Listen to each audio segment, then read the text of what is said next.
Hey everyone, welcome to GameFace, episode 310 on Sifted Games at Sifted.net. I'm Shane Satterfield, your humble host for the next 2 hours of awesome video game discussion. Alongside me to do that is Matt Kyle. What's up, Matt? 2 hours, huh? You think this is going to be a short one again? I think it might be. I mean, he always says that. I have a good feeling this time. If some of you guys have places to be here in the next couple hours, you're probably going to be good. I don't think the show's going to make it out to full time, but we'll see. I've said that before and been wrong. Matt, a big week for you this week. We talked about it in last week's show that you were having your film shown at a film festival here in LA.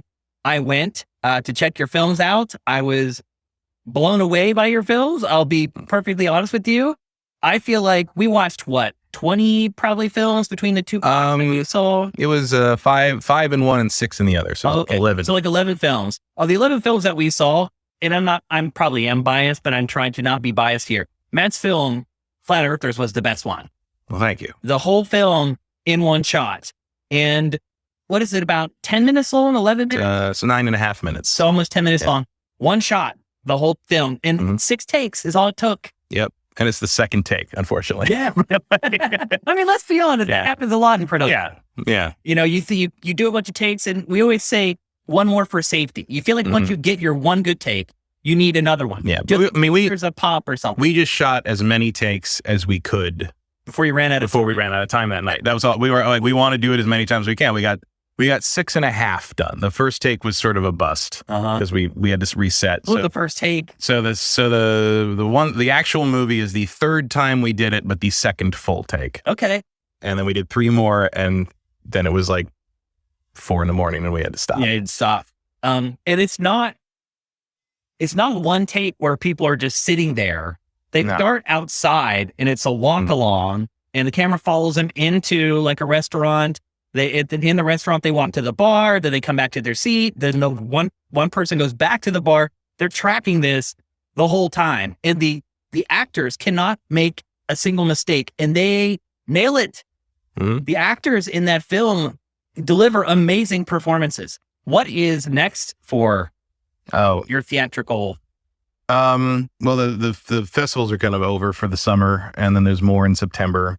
So they're playing in, I think, Knoxville and Catalina, which we're happy to get into. Apparently that's a tough one to crack. They're going to be in Fort Lauderdale in November, and a couple others. We've submitted them to everything. Like, if there's a film festival in your area in North America, we have submitted to them. So we'll see. Is it going to TIFF? I don't know. We will submit to them, but whether we get into Toronto is up to them. Would you go up there? Yeah, I probably would. I mean, Toronto's a big deal. Yeah. So I would go there. We played in the Snake Alley Film Festival in Iowa last weekend. I did not go to that, although Brian did. Ran into his first person who disagreed with Flat Earther, because Flat Earther is a anti-conspiracy, not anti-gun movie. I think most people probably get that from the title. Yeah, a little bit. So this guy came up to Brian afterwards and apparently said, like, yeah, I don't agree with you. I'm an Army Reserve guy, and I think everyone should have to own a gun. Not like should own a gun, like should have to own a gun. Apparently, maybe forced upon. But he's like, I just wanted to, I don't agree with the movie, premise, point, but he's like, I just wanted to thank you for like, making the conspiracy person feel like a real person and relatable and not like a cartoon kind of thing, like that. And Brian like just sort of stayed quiet and nodded, and we're like, what are you doing? They texted me about it. I'm just like, really? Because I felt like we didn't do that at all. Like, she comes off like a loon. Yeah. But like, if he thought we did that and felt like we portrayed it fairly, like maybe someone else will listen, like if you're not portraying them like a caricature, there's a better chance that someone's going to think you're not insulting them. You're trying to communicate something. So I thought that was a pretty good It's one of the weirdest compliments I've ever gotten on my work, but it certainly counts. Yeah. So that was cool. Yeah. What about like next films that you actually produce? Have any idea yet? Yeah, like Brian's working with a couple other people on a script for another thing that would be a feature-length thing, but we're working on finding people who are interested in helping fund that as well. That would be a ways down the road. Mm-hmm. Like the earliest that could shoot would be like mid to late next year. Okay. But these 2 short films will have run their festival course by next spring. Right. Because nobody wants a year-old short films. Yeah. Probably the last thing we would do was try to get them into San Diego Comic-Con. Okay. I didn't even know that they had short. They do. They do a lot. And like the weird thing is they tend to like non-genre stuff. Huh. Like they tend to pick stuff that isn't like superhero sci-fi, like horror stuff like you kind of expect from a comic convention. Yeah. They tend to go for more serious films. So like we figured we got a decent shot at that, and they don't care like if things have played elsewhere. Yeah. Is kind of one of the like that's a lot of the LA stuff. Like it was a big deal for LA that like none of the LA festivals want you to ever show them anywhere before they play at those festivals, because they want them to be West Coast premieres or something with things like that, which we did. Obviously we did that. So yeah, and there will be chances to see them online eventually. Like once they've kind of run their festival course, there will probably be online versions, or in a wonderful world, someone would pick them up for streaming. Right. But you'll be able to see them one way or the other eventually. Okay. Although you should really see them in a theater because they look real good on the big screen with all the sound. The surround. We spent a lot of time mixing them. Like the audio in your films was the best of any of the films. We had. I mean, we had the guy who mixes. I think is the CSI show. Like he owns his own audio mixing company. Can tell. Like he's a professional. He does a lot of Nick stuff. All the other films were flat. Mm-hmm. You guys actually had surround sound in your films. No, we did full surround mix. Brian is a big sound person, and he worked very hard on that. And he wanted it to be basically like if we ever need to do a Dolby Atmos version, we're ready. Yeah. And he did a great job. He did. Like I was not too involved in that process. It was more like I'd come in when he would be like, "Okay, I think we got a new thing to watch, a new thing to hear for you," and like go like, "Yep, that sounds great." Yeah. Because you should hear. I mean, there is almost no natural sound in Flat Earther. I could. And in the dance film, like the dance film had a lot of footsteps at it. Really? Like when we mic'd, we mic'd the floor.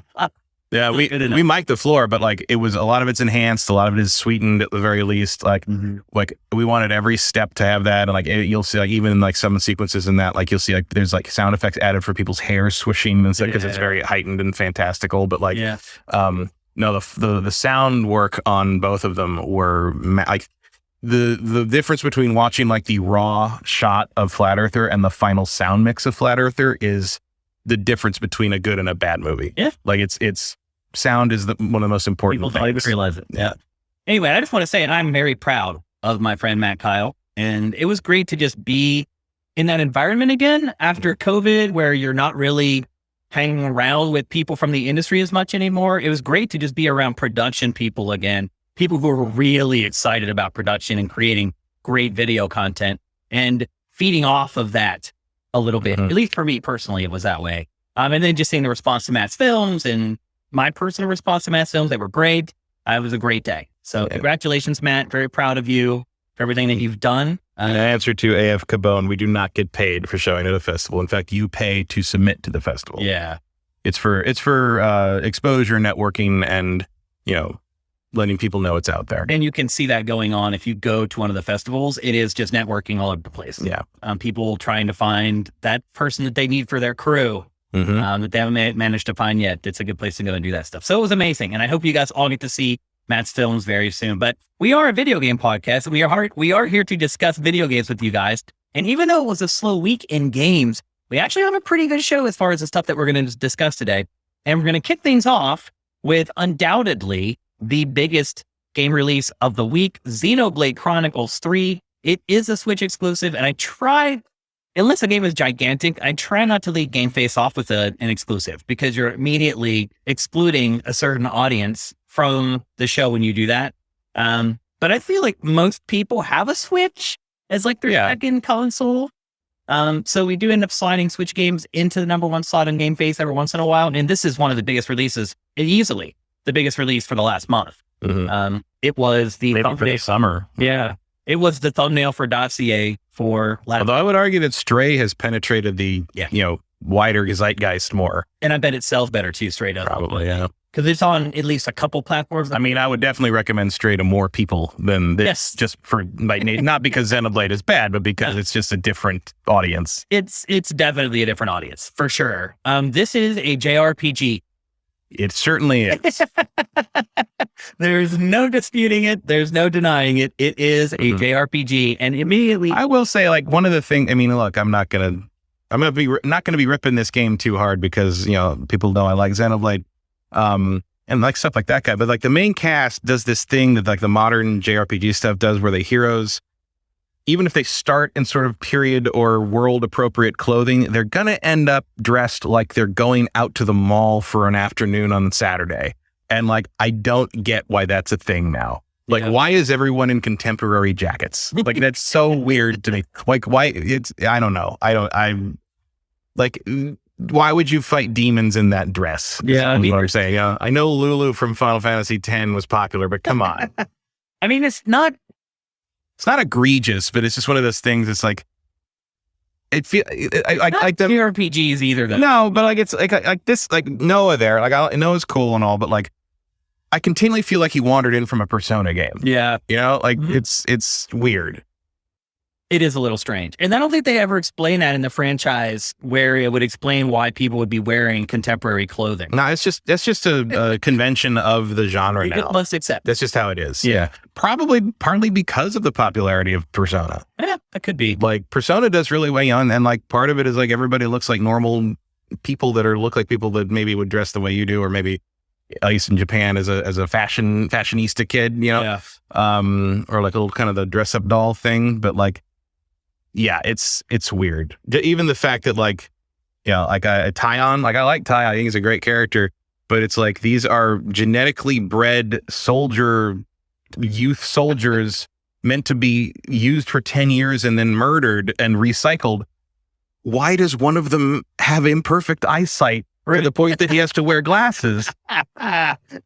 Except that the smart character in an anime has to have glasses to push up when he says something smart. Yeah. That's the only reason it's there. Yeah. But you can tell that like there's periods during these long battles I think about this too much. Yep. Well, let's actually talk about the story, Matt, because I'm a little confused about what's going on in this game. Well, unless you have played 200-hour RPGs to their conclusion, you would be. Here's what I have, and I've played 15 to 20 hours roughly of this. My rough outline of the plot is there's a forever war going on between these two sides. Mm-hmm. As you intimated earlier, there's this group of people who, and I haven't figured this out yet, Matt, do they live 10 years or do they are in service of the military for 10 years? They live 10 years. So how do you explain this opening cinema where they're all like 6 years old? That is the end of Xenoblade 1. Okay. Because I can explain from child to like adult in like, but because it's like 8 years later or almost 9 years. So here's the thing, that the beginning there where they're running through the crowd and like go look at the thing and then the time freezes and like Noah's looking around like what the hell's going on. That's not this version of this world. So I got to get into the ending of Xenoblade 1 here. So spoilers for a 12-year-old game. At the end of Xenoblade 1, the characters are given the opportunity to recreate the world. And Shulk wants the world to be a world where no one needs to ask or rely on gods, because that was a big problem in Xenoblade 1. And it's implied that he gets that. So what I think is happening at that first scene in this game is I think you're seeing Noah and them in the original world of Xenoblade Chronicles 1. Okay. And as Shulk's wish happens, and when the world is recreated, what the world is recreated into is this nightmare thing where they're all recreated over and over by the queen to fight this war that never ends, to absorb people's life forces, to feed the queen, to then recreate the same characters again. Because they live 10 years, but they're born in these tubes by like the queen's magic thing or whatever at like 8 years old. So conveniently, they start at 8, train for like a year, and then fight and die when they're 18. But the trick is that it's called the homecoming when they die. If you live 10 years without dying in battle, you get what's called the homecoming, where you walk up to the queen and she kills you by zapping you into yellow energy, and you supposedly sleep and pee, whatever. Yeah. So you go from a baby to an adult in years? No, they show it. Like they're created in pods. She pops them in the pods there. They come out 8 years old. Okay. So then they live 10 years. A pod with the liquid inside. That's them actually. That's them being born. Creating them. Gotcha. Okay. So then they live 10 years and conveniently die at the anime appropriate age of 18. Because if you live longer than 18 in an anime, you're an ancient person. That's true. Early on, they're very shocked to see someone with wrinkles because he's like 60. Right. And like, he's like, yeah, this is what a human being looks like when he lives longer than 10 years, you weirdos. Like, so here you see them, they're creating the 8-year-old kid. And that's how they're born. And then they live 10 years. They have a little tattoo on them that tells you how many years old they are. Tattoo changes as they age. Yeah. Right? I don't know if it changes automatically or if it's just altered. They update it? Yeah, update it. Probably the latter. The one girl has the tattoo on her boob. Yeah, they put it all in the different places. But yeah, the uni has it there, and so does Ethel, the superhero. Yeah. And Lance has it on his chin, and I think Noah has it on his hand or something. Mm-hmm. Yeah, they all have it in different places, and so it's like a Logan's Run thing. What I think. So I haven't gotten to that. It hasn't gotten to that point yet in the very, very, very, very long game that it is. But I'm pretty sure that they do not automatically die at 10 years. I think that they are killed by the queen. Yeah, they're sacrificed. They're sacrificed. Like, and I think there's a point coming up where they're going to be like shocked that one of their clocks runs out and they don't die. And they realize because they think it's the best thing ever. Yeah, making it to your homecoming is supposed to be like a big honor and the greatest thing you could ever achieve. And they're slowly realizing that like. There's an element of like, and this is obvious to anyone who's ever seen a story before, but it's like they are obviously being played against each other by larger powers. Yeah. The gathering of the life force thing is clearly for some other purpose. Yeah, there's like these big, almost like soul harvesters that are like harvesting flame clocks as people die. Yeah, the more they fill up with, and like Noah and Mio, the other character from the other side that teams up with you, they are what's called off-seers, and they basically play. Flute music to send off people who have died, so they can send their energy on. And you'll like around the whole world, you'll find basically corpses of soldiers from either side, and they're laying there like giving off red energy. And you play the flute, and the energy turns blue and flies off to wherever energy goes here, because one of the things that clues you in that this is the world Shulk created at the end of the first game is that none of them, there's no religion. There's no one has any like religious epithets. They say by the flames or, spark it all, or like there's all their like exclamations of frustration have nothing to do with goddesses or like a normal fantasy anime thing would be. They have no concept of like an afterlife ethereal thing. It's all this like weird recycled energy thing. And then at some point or very early on, you're sent on a mission to go intercept something, and nobody knows what it is. And they won't tell you what it is because they don't know what it is. And you go there, and the other side that they're eternally warring against, they're also after the thing. So it's not them. Like you realize it's not them doing it. And it turns out to be a mech that looks nothing like all the other mechs in the game. It's like the mechs of the different sides look like that kind of like Final Fantasy X style, like Magitech, kind of look, like Evangelion-y kind of things. And the mech that shows up here looks like something out of Ghost in the Shell or like a military anime, and they shoot bullets, which is new. Like the characters have never seen anything that shoots like live ammo, and because they just shoot lasers and shit, and they've never seen anything that's unpiloted. They've never seen like robots before. Yeah. And it turns out to be an old guy who is not part of either side, and they're looking for this MacGuffin thing, and then there's like a demon thing shows up and beats the shit out of you. But then like the guy sets off this like the little bomb stone thing, the Ouroboros stone, and it turns the 6 characters, the 3 characters from that you've been playing as, and the 3 characters from the other side, they get bonded and turned into this Ouroboros team that then can like merge together and form basically Evangelion mechs. And they're sort of like, and as that brings them the attention of this council that seems to run the world, and they make them like official enemies of everybody in the world. So you have to team up with the 2 teams, have to team up together and get along and go on the run. and like make it to this city that the old guy tells them like they need to get to. And that's basically the first like 20 hours of the game. Like getting to that city is like a very big part of the first act. And I'm like 13 hours into this game and it is still introducing new game systems to me. I'm further than you and it's still introducing new stuff. It's astounding. Like it's the same Xenoblade thing that they've done for a long time. It's like just system on top of system on top of system. I see Fire Native in chat saying that this game isn't complicated at all. You are wrong. What are you talking about? This game it just piles system upon system upon system. Like the thing is like, it's like, you don't really need to use all the systems, but you're going to like, you can. Like, it's all there if you want to dig into it. You can also just probably get away with knowing how to break, topple, and daze and call it a day. Because generally everybody tends to be, especially with the bonus XP leveling up thing, everybody's pretty much strong enough to fight everything you come across without a whole lot of trouble. All my characters always level up together. They're always... Yeah, they're very... I don't have any characters with different levels. Mine are often on here and there, but like the three second group is a little behind the others. Mine are all but not in a level number, but in terms of like they're like 300 XP behind. Yeah, that's it. Yeah. Oh, and yeah, you can swap classes between everybody, which this game is insane. Which is like the other characters I find are not as good at the same classes.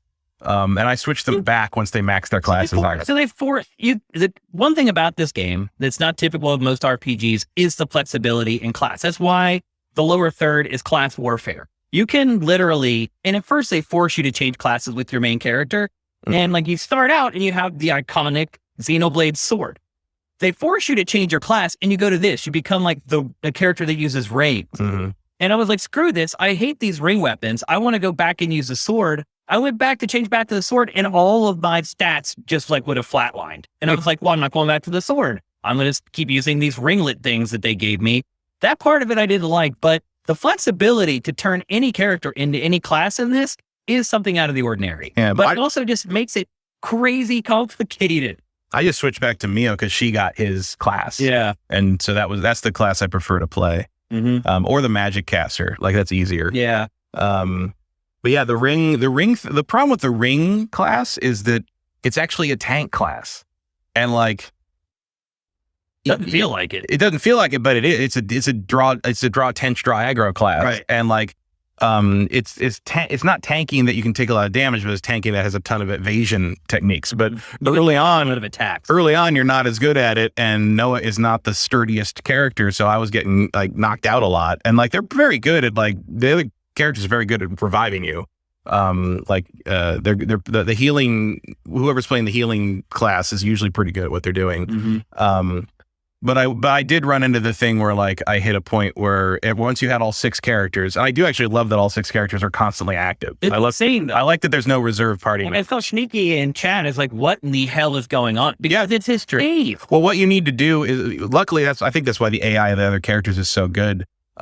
Is you need to basically know what your class needs to do and just do that. Yeah. Like, ignore everybody else, because you just keep on doing what you're doing, whether you're dealing damage or keeping the attention on you or healing and buffing everybody. Like, pick that and just do that. And the AI will take care of everything else. Everybody else is going to play pretty well.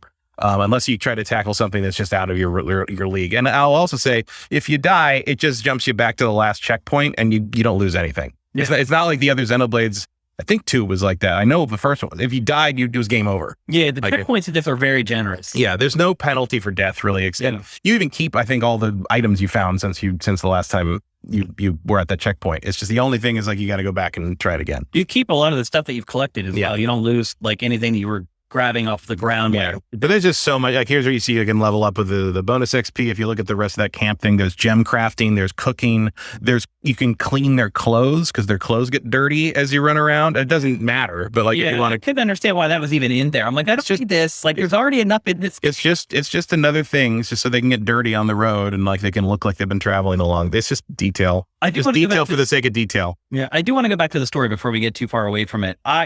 I am lost. Like, I have not finished all the Xenoblade games, and I really am lost at what's going on in this game still, almost 20 hours into it. I mean, I kind of know what's happening in terms of sort of the larger meta story of the series. In terms of the story that this specific game is telling, I still don't quite know where they're going. I obviously you've identified the bad guys. You kind of know what the situation with the two armies and the endless war is.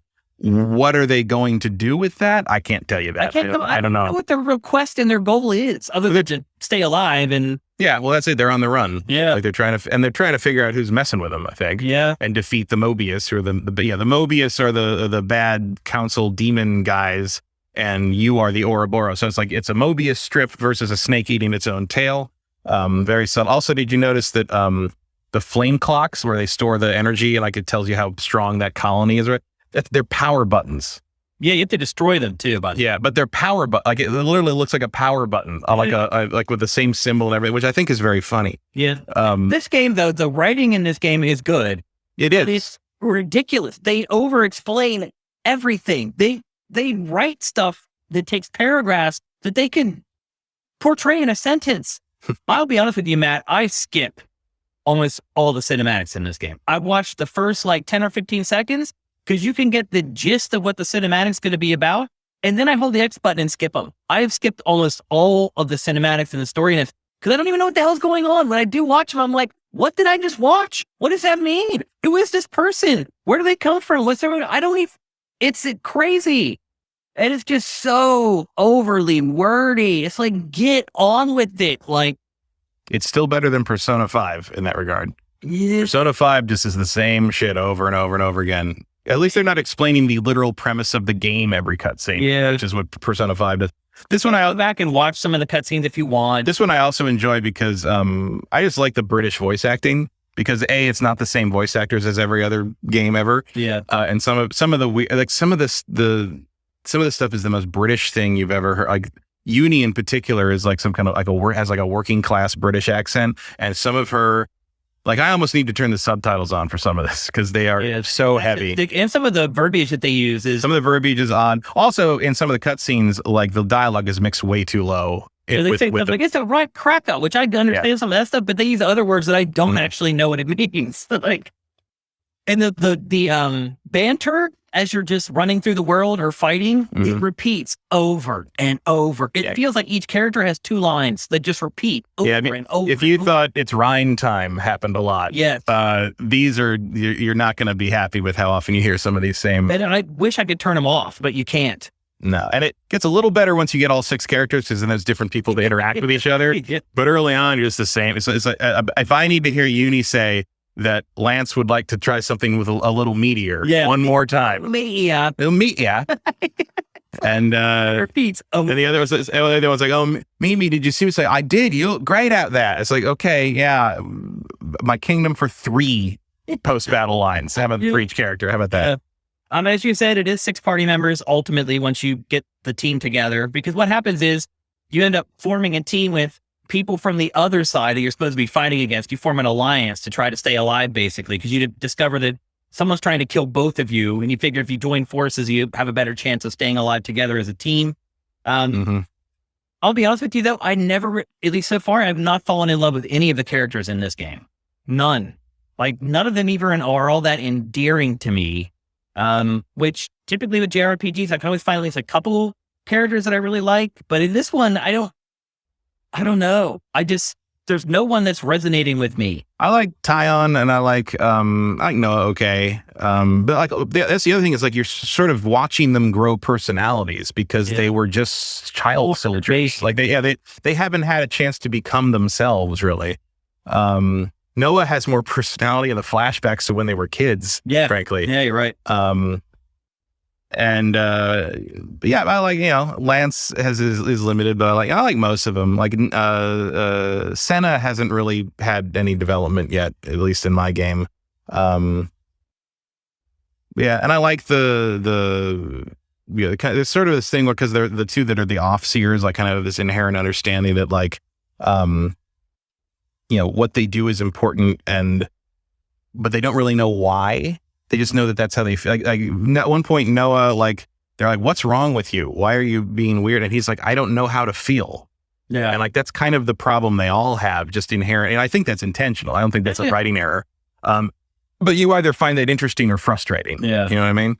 Right now, I find it interesting. If it goes on for another 15 hours, I might start to find it frustrating. I will flat out say, this is absolutely more the Xenoblade game I wanted instead of 2. Yeah. Like, this is so far beyond Xenoblade 2 in just about every respect.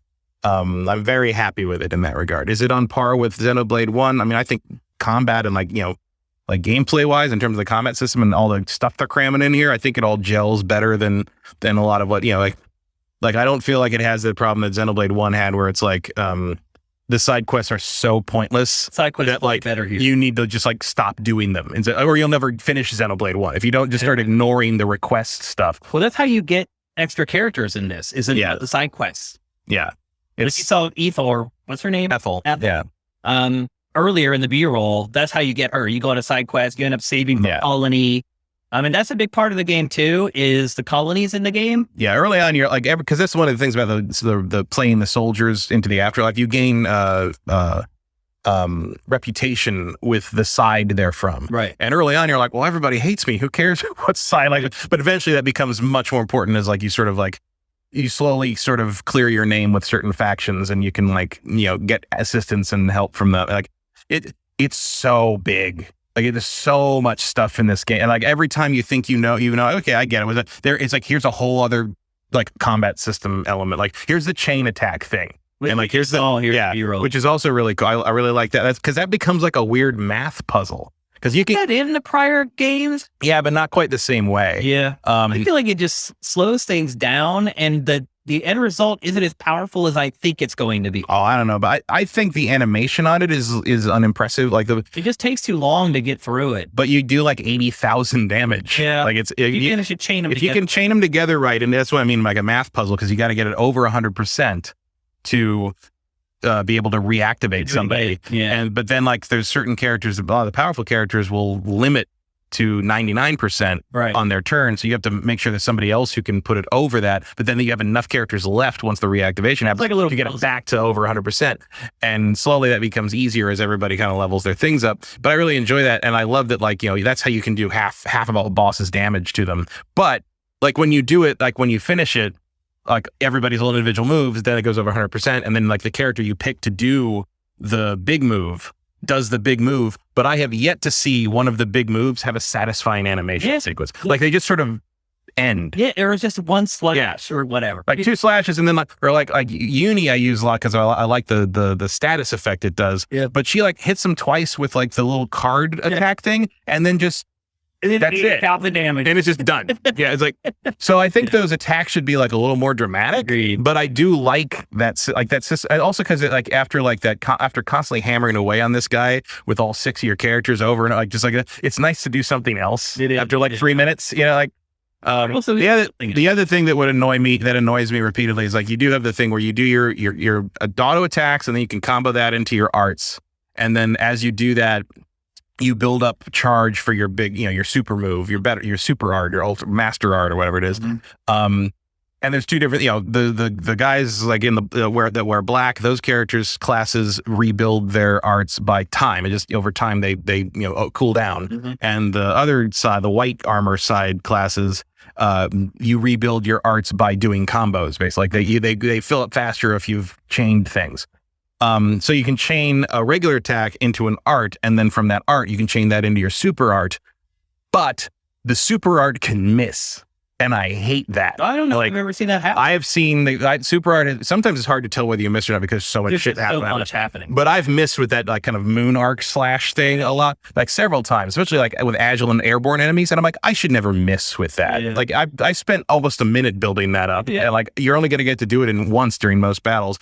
You can have it do less or more damage or get like mitigated, but miss. No, like that's horribly unsatisfying. I don't think that should happen. There's another layer to the combat where you can transform. They're called Ouroboros transformations, and that's where interlinks. That's where 2 of the characters become this kind of big mech. Yeah, they become an Evangelion mech, basically. And then you have a whole other set of attacks that you could use with that new transformation. And then they give you a whole skill tree for each one. One separate. I'm like, man, it just doesn't end. It just keeps going. And like I'm kind of like partly delighted by that and partly just like overwhelmed by it. It's like both. There's 23 total classes in the game. When you go to the menu for your character menu, there's your class that you can mess with. There's arts, skills, gems, accessories, And then the interlink stuff, which is the Ouroboros transformations we just mentioned. You do unlock master arts throughout the game. Yep. Those can be used by pretty much any character. Yeah, and you if you've mastered skills and arts in one class, you can then equip one of those to another class. When you switch class, you can use the stuff you've mastered in that class, and you start with only one, but as you level up, you can have up to 3 arts and skills from another class plugged into the other class you play. It's just insane. There's a lot. There's a lot to play with. And look, we play games a lot. It takes something special to overwhelm you and I, Matt. I mean, and this game has overwhelmed me. I wouldn't say I'm overwhelmed by it, but it's just like, it sure is everything. Like, they've taken everything they've done and learned in the first 3 games they've made and crammed them all into this one. And for the most part, I think it gels. Yeah.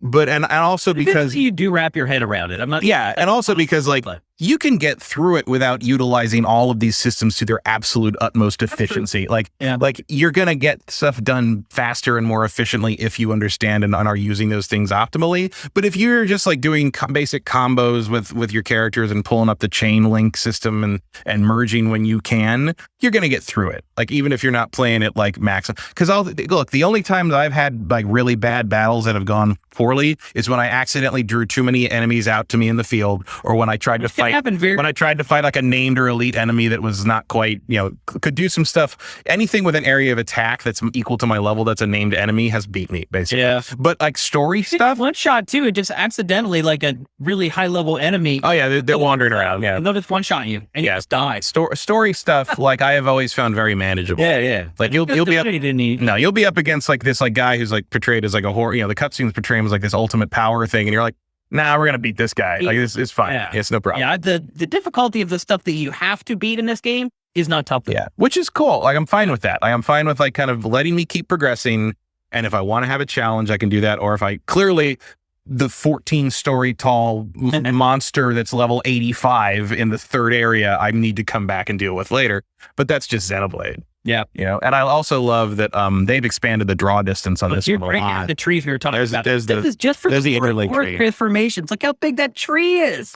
There's 3 different ones. I love that the draw distance on this has been expanded tremendously. Like, you can see some of those big dangerous enemies like miles away. Yeah. Like, you see them walk, and like that adds like, that's one of my favorite things about this series that I think 2 failed at to a large degree, is these big areas, these big interconnected worlds, these places where you look around and it looks like there's like almost like a biology, like an environment happening. Yeah. And they get that here. And like, you see like, there's different animals that don't like each other, and you'll find fights between them. And then sometimes you can side with them, like decide which one you want to side with and get rewards for that. It goes back to the whole colonies thing. Sometimes you come across skirmishes out in the open world, and they ask you, do you want to join this skirmish? Which side will you take? And a lot of times those decisions will be, if you choose this one side, this helps one colony. Choose the other side, it helps the other colony. But sometimes you're just deciding between giant frogs and small rabbits. And usually I just run away then. I want the reward. I want that coin. Yeah, I did it. I don't know why the rabbits have a coin, but I'm going to take the coin. And then the colonies actually impact the game, because you get passive buffs that you can choose from based upon which colonies you're helping and which level you're at with these colonies. So it's just system piled upon system, piled upon system, piled upon system. It just goes on and on. You mentioned side quests, way better in this. Oh yeah. It's night and day compared to the last couple games that I've played, where the side quests were almost all fetch quests. Again, they've actually finally put some story in the side quests. Yes, as we said earlier, you unlock playable characters in the side quests as well. That's how you get and add characters to your party beyond the 6 that are just there. The side quests in this, generally, once you get past like the opening stuff that's sort of teaching you how it works, the side quests, once you get to the meat of it, like, they all feel very worth doing. Yeah, which is a welcome change considering what game the game they started with. Yep. Graphically, I mean, you guys are seeing in our B-roll, it looks good. Yeah, for a Switch game, it looks real nice. Ground textures, definitely an eyesore for the most part. Every once in a while, in a cutscene or something, they get a little too close to like a table or something. You're like, no, it shouldn't have shown me that. I mean, we all know that the Switch is it's fun. It's due for a refresh at this point. Would I love to see what this would look like on a PS5? Absolutely. Yeah. Is that going to happen? No, it's fine. Yeah, you just forget that Nintendo owns Monolith Soft. This is Nintendo. One of their most shrewd purchases, I would say. Between these games, which they don't have an equivalent for in their lineup otherwise, and the help Monolith has provided on the Zelda games, like I think Monolith's one of their best buys in forever. Yep. Overall impressions, I'll say this, Matt. I did feel a lot of the time playing this that this game was made for 13-year-old boys. I mean, I don't feel like I fell into the demo for this. I think you are, like I said earlier, not on the air, but this is, the people who make this game are like our age and a little older, and I think they are basically making what they would like to see. And there's nothing wrong with that. No. Like, you need to make games for 13-year-old boys, but I did feel a lot of times like watching cinematics, and I just like I'll say this game embarrassed me a few times playing it around my wife. But I bet it embarrassed you a lot less than 2 did. It did, absolutely. Yeah. But there were still moments in this where my wife would like do whiplash and look at the TV and be like, what did they just say? What did they just do? Why is that girl dressed like that? Like, there are moments in this where they're cringy, I guess is the best way I can put it. I mean, it's a JRPG. It is. And there's cringe. There's JRPG cringe. Yeah, there will always, I mean, that's just part of the job. You have to find a JRPG where the cringe doesn't make you cringe too hard. Yeah. And for me, that is this game, and the first game is not the second one, and to some degree, not X. Yeah. X is also kind of kind of syndicated afternoon anime tone. More than the others, I would say. But where the rubber hits the road with the combat in this, I feel like it does get even further away from kind of the MMO style combat that the first couple games in the series was really known for. Yeah, this less MMO-y to me. This really feels like they are finally nailing what they've always been trying to make. Yeah. And that's good. I'm very pleased with it as a fan of the first game. I feel like it's a return to form. It's certainly the best JRPG experience I've had since Tales of Arise, which also sort of was a bit of a reinvention and had kind of this combat system that you could really dig into if you wanted to. I'm happy, but also I can't believe they made it as fast as they did. It's insane. Yeah, I don't know how. And look, it's a lot. Like this game is 120 hours long. I believe it. Like we've only played like 15% of it. Mm-hmm. So who knows what happens later on down the road? Are you going to continue playing this, Matt? I'm going to try. I mean, I worry about this game being like kind of the thing where it's like, I got to keep playing stuff to keep up with them, to talk about them on this show. And like this game kind of will end up falling by the wayside. And this is absolutely one of those games where you don't play it for a couple weeks and you go back to it and you're like, I don't remember how to do anything anymore. Because there's so many systems to remember how they work. And you end up just going back and playing something simpler. Yeah. It depends. Like, I'm not 100% sure what's coming out in the next week. I will play more. I'm gonna keep going just because I don't know where they're going. Yeah, I want to know if we hit a point where I either no longer care about what they're doing or I figure out what's happening and I think is dumb. I might, kind of peter out on it. But right now, I'm just like, no, I don't know where they're going with this, and I'd like to see. What if Liberal Hack asks, this game or Tales of Arise if you can only play one? This one for me. Me too. And I didn't play a ton of Tales of Arise, but I think if anything, the value that you're going to get out of this game. I mean, Tales of Arise isn't short either. Not short either. But I like this one. I like this one because I like the first Xenoblade a lot. I feel like I can connect with it a little more. Yeah, and the combat works better. And again, I cannot emphasize how much I like that all 6 of them fight at once. Yeah. Like I've always sort of disliked the whole couple, you're on a quest to save the world or your life or both. And 2 of us are just going to hang around and do nothing. I think. At least Tales of Arise sort of solves that by having the 2 who are out on the field able to jump in and do like a little quick like combo booster move, like in Marvel vs. Capcom 2. Yeah. But this one solves it by just having everybody out at once, and I think it works great. Yep. Who is it? Dracomium asks, would I get this or Xenoblade 1 Definitive Edition? I wouldn't play this without playing Xenoblade 1 first. I played Xenoblade 1 Definitive Edition, and I really liked it. Like, if you go back and watch the GameFace where we discussed it, I liked it a lot. I would argue I like this more. I've already played this more than I played the Definitive Edition. I think I like this less than the first game over. I guess the first game something because I like the tone of the first game. Okay. The tone of the first game is not afternoon anime. Yeah. The tone of the first game is pretty solid sci-fantasy epic. It doesn't really do, no one's wearing starter jackets. Yeah. Nobody's running around like with the weird modern slang. Doesn't have like his naked. Yeah, not as much weird slapstick with the nopons and stuff like that. Also, the Nopon Riku, who's with the first team, that is not what I thought that character was going to sound like when he started talking. Like that was not tons of voice acting in that. Oh yeah, even the side quests are all voice acted. Yeah. So that's a lot of work, and it's an impressive achievement, but it is ultimately still a JRPG at heart. So just keep that in mind. I think I have a fondness for the first one, and just because it was a revelation at the time. It was, I think it's probably the best JRPG of that generation. Which was the Wii. I mean, I was never at to play it. Yeah. And it only came here because people yelled about it, and then they made it a GameStop exclusive that no one even told anybody about, and then Reggie had the nerve to say that we didn't buy it. I'm like, well, I bought 4 of them, motherfucker. So buy it no, because no one knew it was there. Yeah, it was weird, and it was not advertised. It was just, and it only happened because it came out in Europe, and they already had the English localization for the UK. Which is why it's all British voice actors, which is great because, again, they've continued that trend, which I like, because it makes this series sound different from all the other series. Like, you don't just get the same anime dubbed people over and over again, like in the other games, like in a lot of other games. Even Tales of Arise has that problem because it's all the same. It's the usual suspects. There's like 3 main anime dub agencies, and you just get the same lineup for each one. And this one doesn't have that problem. It's just, I'm not saying they're unknown actors. They're, from what I can tell, most of them are either well-known TV people or like stage actors, working stage actors, which is one reason they can deliver this stuff better than a lot of other people could, because stage actors can make anything work pretty much. And that's why you will notice if you watch the Star Wars prequels, all the best performances are from British stage actors. Yeah. Because they can do anything. You can tell it on stage. Yeah, because like they're like, we're in a green screen thing saying ridiculous stilted dialogue. I can do that. It's like, looking at you, Christopher Lee. Yeah. So should people buy this, Matt?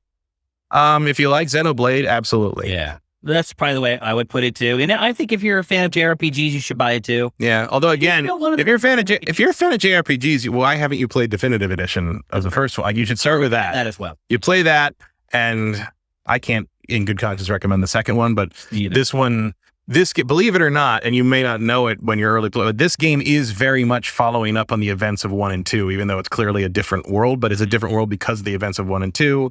I believe there's the annihilation that you see, like that part of the mountain disappear in that opening thing. Like, I'm pretty sure those are the 2 universes of 1 and 2 colliding and causing like an antimatter explosion kind of thing.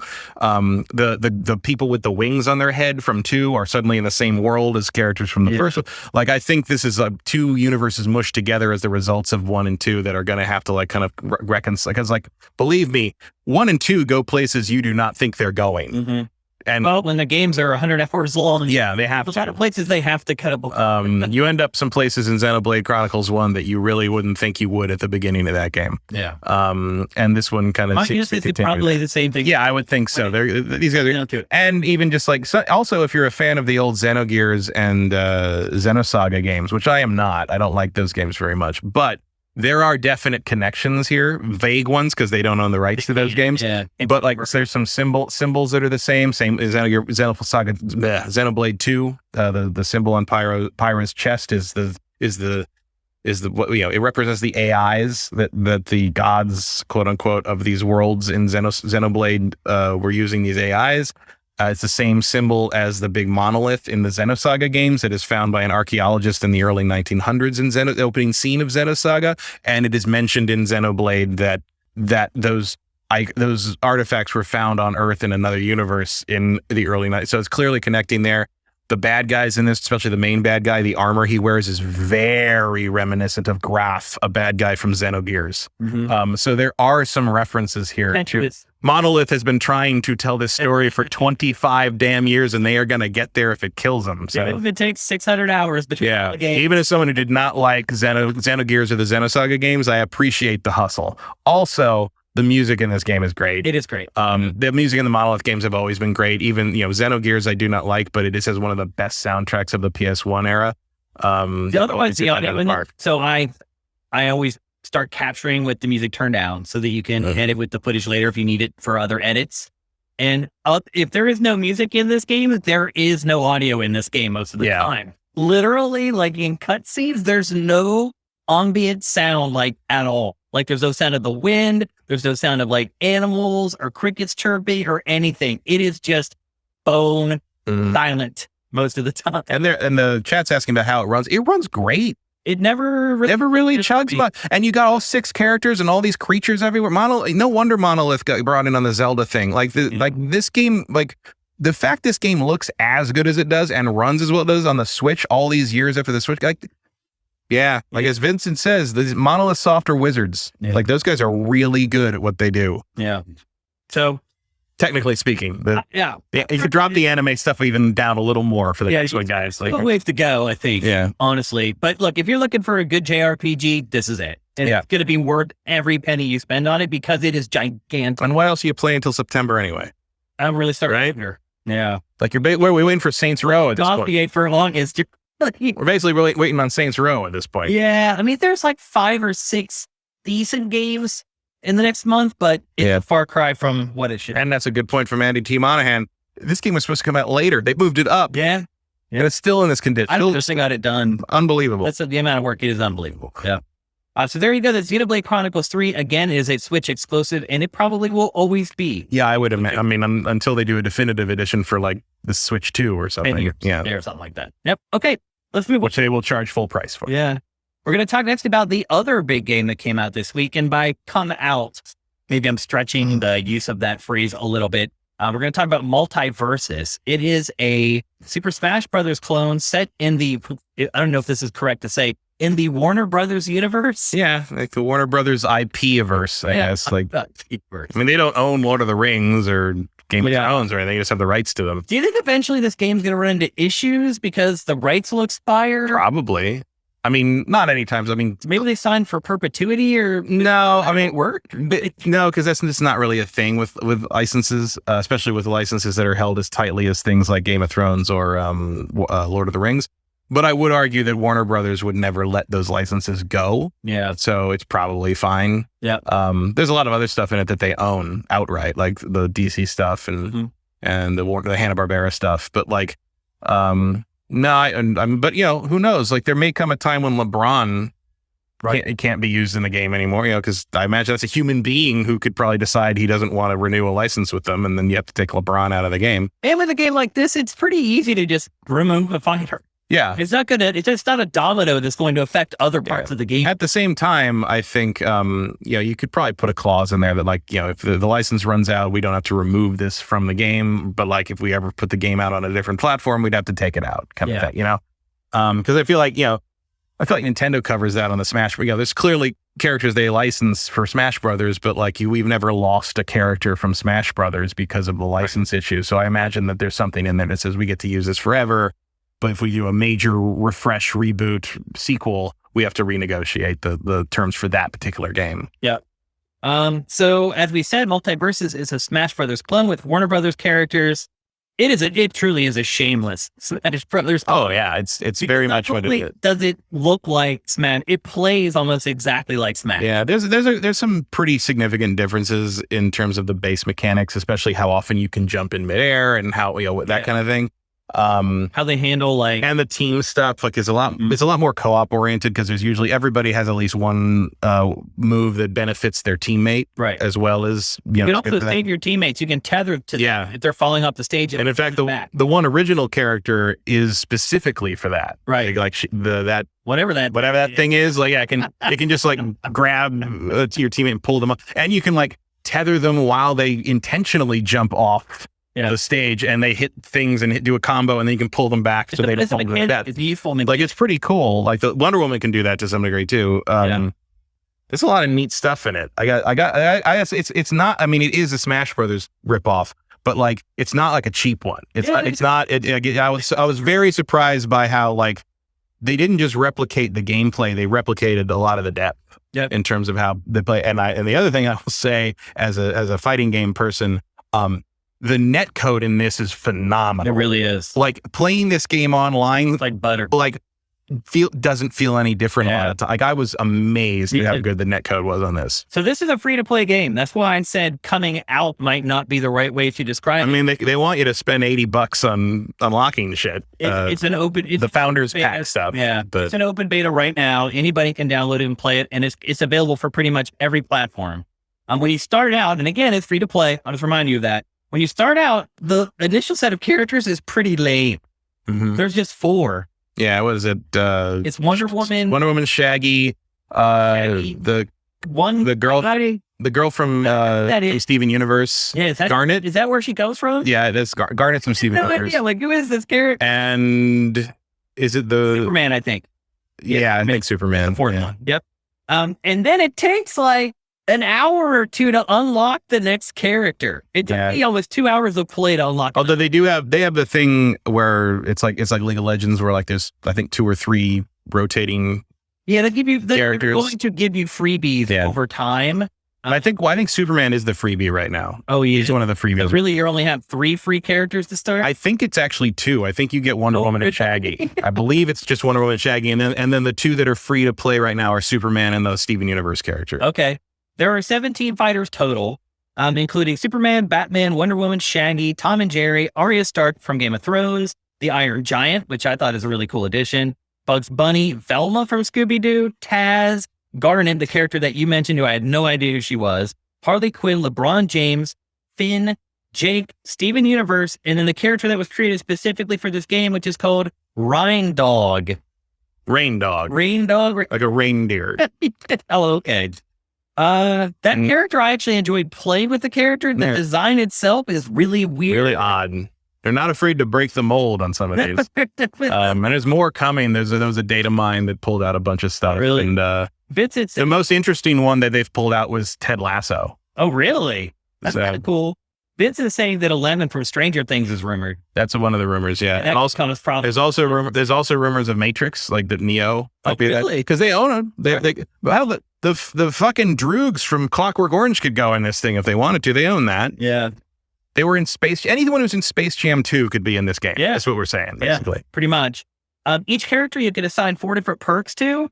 Perks are like buffs. And this is one part where it is a little pay to win freemium, because you can pay for the perks with real money if you want to, but you can also earn them just by playing through the game if you want to. But obviously it's much easier. And they don't seem to really make that much difference. Like I played... It'll like add 7% damage to something, things like that. But it does affect like what your characters, the damage that your characters do in the game. And anytime that happens, that's a red flag to me, honestly. Yeah, I haven't seen it be much of an issue, but like obviously the later ones could become more of an issue. Yep.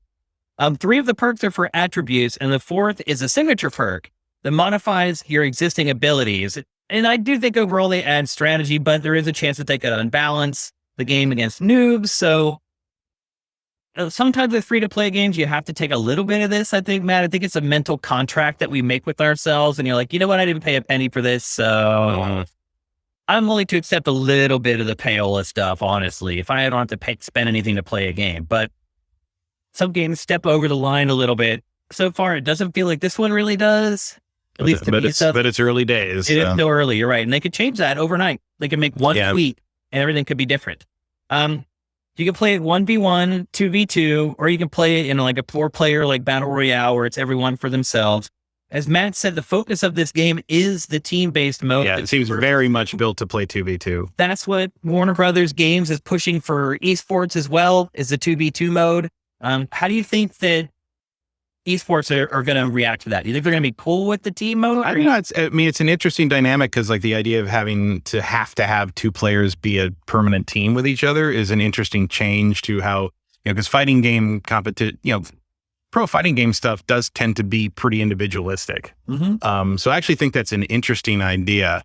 The question becomes, will the community like go for it? Will they do it? And I will say, like everybody, a lot of the people in the fighting game world, there are close enough friendships that I feel like I could see like a lot of the big guys kind of teaming up together, and it would make for it would be like, to me, it seems like a potential for like almost like a drama, like in tag team wrestling, like teams breaking up and getting back together and all that. Like you could do some fun stuff with that if you wanted to play it up. Well, to your point, like the netcode in this is so good that you could legitimately train with a partner online and then meet up for in-person tournaments and play well. So there's a barrier there, I think, psychologically with esports, but I do think that practically there's a way to make it happen to where the people who participate. And also remember that like the problem with having to play online largely has been mitigated by the lockdown and the pandemic. Like people just sort of get used to it and realize like kind of is better than nothing sort of thing. Yeah.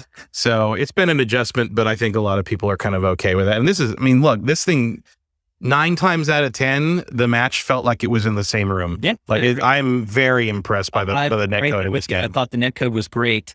4 players can play locally, but the customization for the matches is really limited. Mm-hmm. So, you know, where Smash was really born, which was the couch play with 4 players, that option isn't great here. Obviously, they have the opportunity to improve that over time. As far as the actual combat in the game is concerned, I think it's great. Yeah. There are normal and special attacks, and then the actual moves that you perform are determined by the direction you're holding the analog stick. It's very simple. I found it very intuitive. I felt comfortable right away. Mm-hmm. I literally felt like after I played this for 30 seconds, I was on it. Like I knew I was able to save myself from falling off ledges almost immediately. I think it's muscle memory from playing Smash. Yeah, a lot of it is if you played Smash, you have an inherent advantage here. Which is fine. Yeah, sure. Yeah. That's almost a compliment to it. Yep. That the skills would transfer that way is like kind of saying you did it right. Because I played plenty of Smash, like certainly playing PlayStation All-Stars didn't feel like that. Nope. It felt like you were playing in mud. No. And the Nickelodeon All-Stars Brawl doesn't feel that way. No, not at all. Yeah. And this like, the first game I played was kind of like, okay, I think I get it. I'll try again. I'll do a second matchup with this same group. That was Wonder Woman. And second matchup, I got all 4 kills on my team. And I was like, oh, I get it. Like it was like the second match, it just clicked. I did not finish first. My first match, I finished first in everyone after that. Yeah, it's like, it was a quick click and I was like, oh, okay, I see. I started getting it very quickly. Like I very quickly started to think about like buying other characters because so I just went into the lab and which is the training mode and just played I tried Batman and Superman and Iron Giant and stuff, and in the end I pretty much stuck with Wonder Woman. I felt good playing with almost all of them. I thought all the characters brought something different, but still felt similar enough that I didn't feel like I was at a disadvantage. I also felt like when you scroll across them on the character select screen, it'll tell you like which ones are like beginner, recommended, or like advanced or expert. And for the most part, I found that to be true. Like here's the thing that with playing Aria requires you to know a lot more about how the game systems works than like Shaggy or. The one issue though is if you were to try to play this 1v1, is there are some characters that are made to be support characters. Yeah, to have a partner. Wonder Woman's one of them. Yeah, Wonder Woman has one move that is very just a shield. Yeah, and it applies to her, but it also applies to your teammate. It's more useful if you can put it on 2 characters. Yeah, obviously. So there may be a rub there with trying to get this to work 1v1. Let's see. There's double jumps, dodges. Is that in Smash? I don't think there are dodges in Smash. Where you go into the screen and dodge.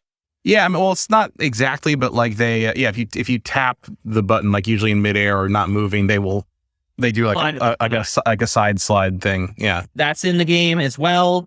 As we mentioned, you can tether to teammates to pull them back from falling off the edge. There are wall slides and jumps instead of ledge grabs to save yourself. And actually, I think this system works better.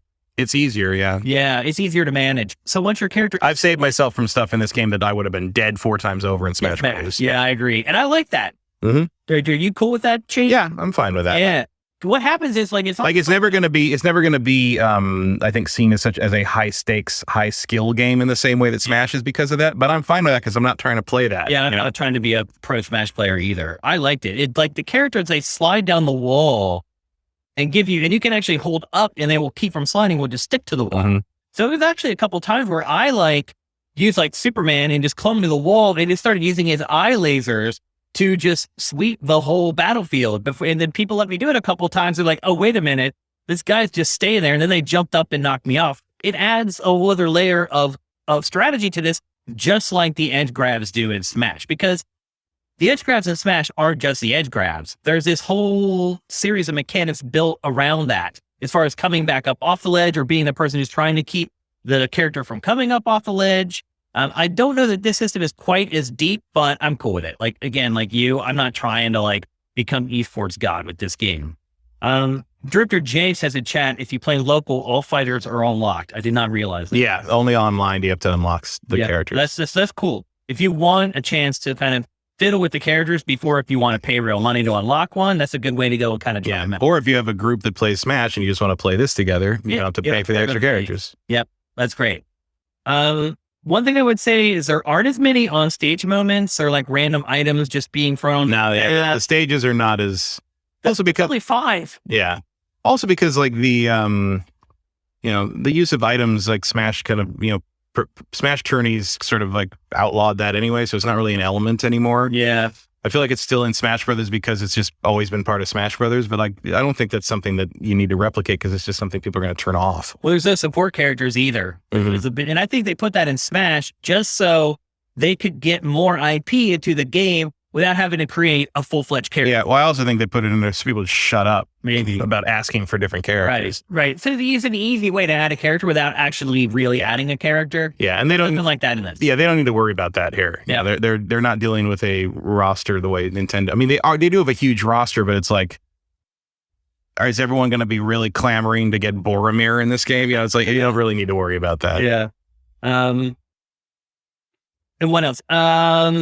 The levels, there's 5 of them, which is insane that there's only 5. And of those 5, there's really only 2 good ones. The Scooby-Doo Mansion is cool because it has like the trap doors and you never know if the floor is going to fall out from underneath you. And then the Bat Cave is another good one because there's some interactivity in that with like all the gadgets in there. But the other 3 are like this, are just this generic like map. Yeah, these are pretty standard like Smash levels. Yeah. And yeah, to me, the stages are probably the weakest part of the game or the most lacking. Well, that's another thing that can change. Yep. Very easy. Not easy, but like they can definitely add more. Yeah. I imagine they will. I can't imagine you don't do a Lord of the Rings stage or Game of Thrones stage. Game of Thrones stage, people will eat it up. People will pay for that. Oh, yeah. Although you can't really do Rick and Morty stage. Yeah. Well, I think these are tree houses in here, isn't it? Yeah. Yeah, but I think you could do a lot more with Rick and Morty than that. Yeah. Now, we talked about how the netcode is buttery smooth, and I had that experience, but I also had trouble connecting to games. Did you have this issue? No. I did. Like, it got to the point where, and I was playing on PS5, I don't know that matters, but it got to the point where I am on had to Xbox. restart the game if I jumped out of a session. So once I got a session and you're playing, you can keep choosing to play with the same group of people, and that always worked. If I decided to leave the group of people and start fresh, I could never connect to a game. And I would have to close out the game and start it over again. I don't know why that was happening to me. No, it never happened to me. Yeah, but I was having problems with the PlayStation version. So I don't know if this is saying there's a problem with the crossplay. I don't know if that, I do have crossplay enabled. I don't know if that's affecting it, but I did have some issues with that and they need to fix it. PC already has 60,000 players playing online. It's the biggest fighting game ever on Steam, Matt. Wow. So again, there's no problems finding people to match up with. It's just will the game actually set off once you've connected with those players was the issue that I had. But yeah, it is the biggest fighting game in the history of PC gaming, Matt. Can you believe that? Yeah. It's pretty amazing. Fighting games have never been huge on PC, but yeah. It's a low bar. And I also like, Matt, how they got a lot of the authentic voice actors who have handled these characters in the past in their various cartoons or whatever else. I think that's really Arya Stark. I think they really got her to voice the character. Yeah. It sounds like her to me. And all the cartoon stuff, it sounds, if they didn't get the real people to do it, they got really good people who sound exactly like what I expected to sound. Or you can say for that Nicktoons thing. Yeah. Which didn't have any voices. Yeah. Yeah, no voices at all. That's crazy. Let's talk about the monetization. We hinted at it a little bit. Like, it is a grind to unlock characters. It's like a 2-hour per character grind, basically. And that's a lot to ask, I think, to unlock a character. When you start out with only 4 out of a roster of 17. Yeah. Although if you want to pay like the price of a normal game for it, you do get enough tokens to like unlock most of them, I think. Yeah, if you pay for the founders pack or whatever, you basically get enough tokens that you can unlock all the characters. Generally though, I would say the monetization isn't too intrusive. There is a battle pass and characters level up. And I do like that you can practice with any of them to decide which one you might want to unlock next. Like they're not making you do it blind. All the perks can be unlocked by playing, but you can also pay for them if you want to, if you don't want to have to play to earn them. You can unlock them with the in-game currency, or characters unlocked with the in-game currency as well, or paid currency, or if you bought the Founders Pack, as we just mentioned. Then their cosmetics, emotes, and ring out animations are basically all for real money. And like League of Legends, as we talked about a little bit earlier, some of the skins can completely change the character, including their voice lines. So it's not like it's just a new outfit for some of the skins. Some of the skins almost create a brand new character, like League of Legends does in a lot of cases. And then some of the cosmetics, but not most, you can unlock with the season pass rewards, but some, no matter what, you're going to have to pay real money for. And I think that's the tried and true free to play pattern. And I think that's what people are okay with. If you want me to pay for cosmetics, I'm 100% fine with that. I own no alternate skins in League of Legends, and I played that game for like 10 years. I never spent a penny on that game, but I have no unique skins, and I don't care. I just want to play it. I don't care what my champ looks like, and I probably wouldn't care what my character looks like in this either. It's good, though, that the option is there for people who want it, and if you're going to have to make your money off of that, that's the best thing to make your money off of. So I think the monetization, I feel like they've handled pretty well in this minute. Yeah. I feel like this game's pretty damn good. Yeah. I mean, when they announced it, it kind of sounded like a gag. Yeah. But like, they took it seriously and they gave it the budget it needed, and they went all in on it, and that's what you get. Yeah. If you're going to, they are taking a shot at the king here. Yeah. Smash Brothers is pretty much unparalleled in terms of what it does. Yeah. So yeah, you got to come at them. The second best Smash game. Oh, easily. Yeah. I would argue that there are no other good ones. That's true. I'd say this is the first good Smash clone. Yeah, really good. Yeah. I mean, maybe Brawlhalla, you get an argument for that. Yeah, it definitely has an audience, and they keep supporting it with new stuff, so it must be doing okay. But this one also captures the, one of the appeals of Smash Brothers is mixing all these characters, and these IPs and stuff. And this is the only one that is good and manages that. It doesn't just ride on the licenses. Yeah. It is actually making a good game out of it. Yep. And this is available for PC, PS4, PS5, Xbox Series, and Xbox One. It is free to play. So if you're interested in Smash Brothers at all, it's definitely worth the download. I mean, play a couple matches. If you don't like it, delete it. Yep. No skin off your back. And as someone mentioned in chat, if you want to check out all the characters before you spend any money, you can do that. I feel like they've handled this perfectly. It'll be interesting to see if it actually ends up working in esports. I don't know if it will. I don't know. Time will tell. Is it an Evo? No, it's not. It'd be too late for that. Yeah. I'm sure it will be there. Like, I'm sure you'll be able to go play MultiVersus there. Yeah. Now that it's owned by Sony, Nintendo bailed. Yeah.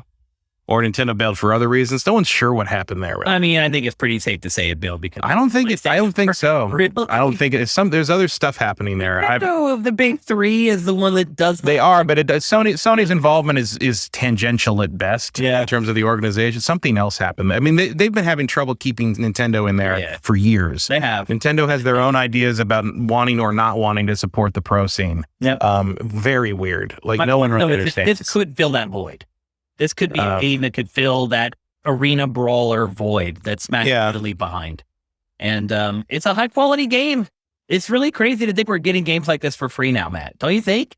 Yeah, I mean, I think it helps that they own all the stuff, obviously. So there's a little less overhead there. Yep. Also true of Smash Brothers. Yep. But yeah, I mean, it only took 25 years for someone to crack the code on this one. Matt, is it safe to say the next Smash Brothers will not be free to play? Yeah, I think Smash Brothers will maintain its business model if there's another Smash Brothers. I mean, and how weird is this? Is it that this game is not on Switch? Yeah, I would like to know.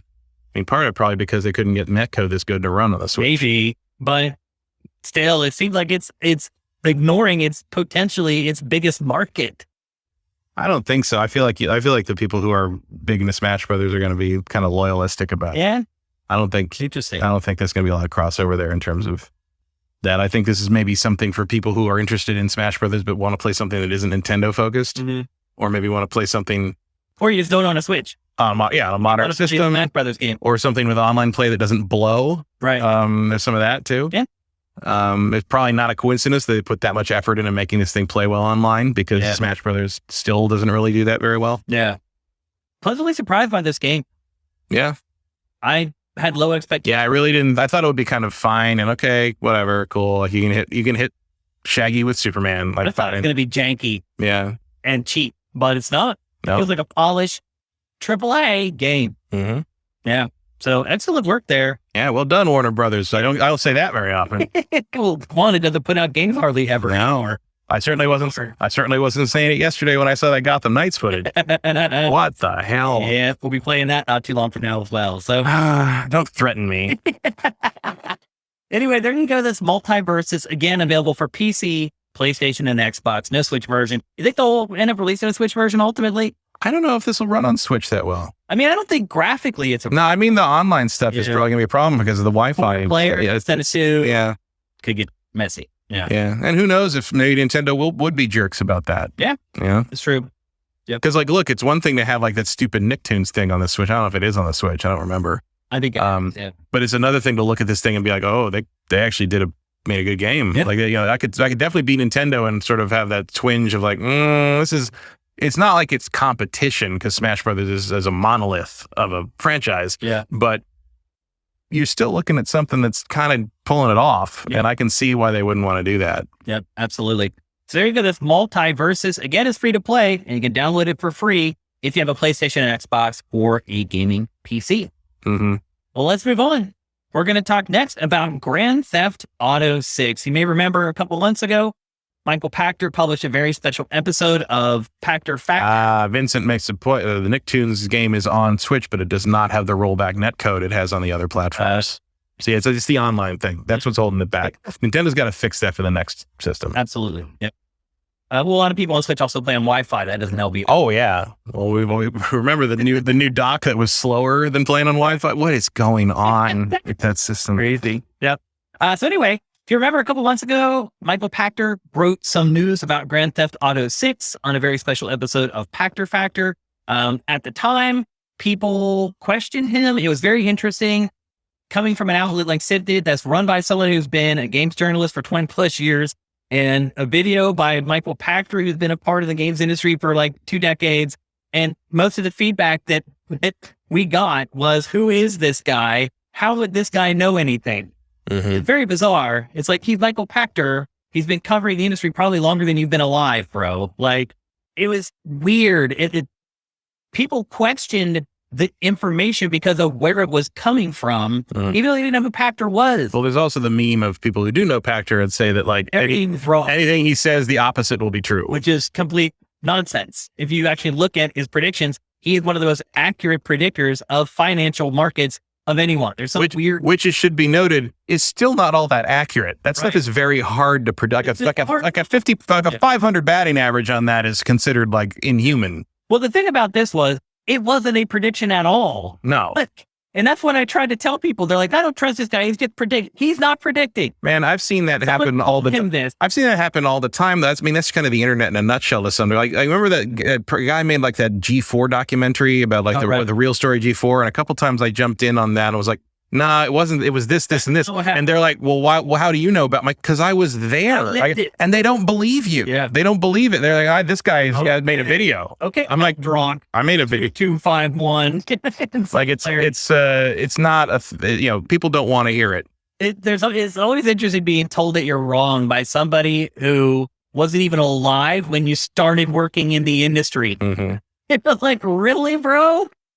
Anyway. So a lot of people did not believe what Michael Pachter said about Grand Theft Auto 6. Well, this past week, and I was going to say something, I'm going to not say it. But anyway, this past week, a couple other journalists have basically corroborated everything that Michael Pachter told you about Grand Theft Auto 6. First, it started with Jason Schreier and Bloomberg, who said that because Rockstar is trying to change its culture and trying to cut back on crunch and making its developers work 100-hour weeks and things like that, that they decided to pare back Grand Theft Auto 6 from its original concept, with its original concept being multiple cities that you could travel in between.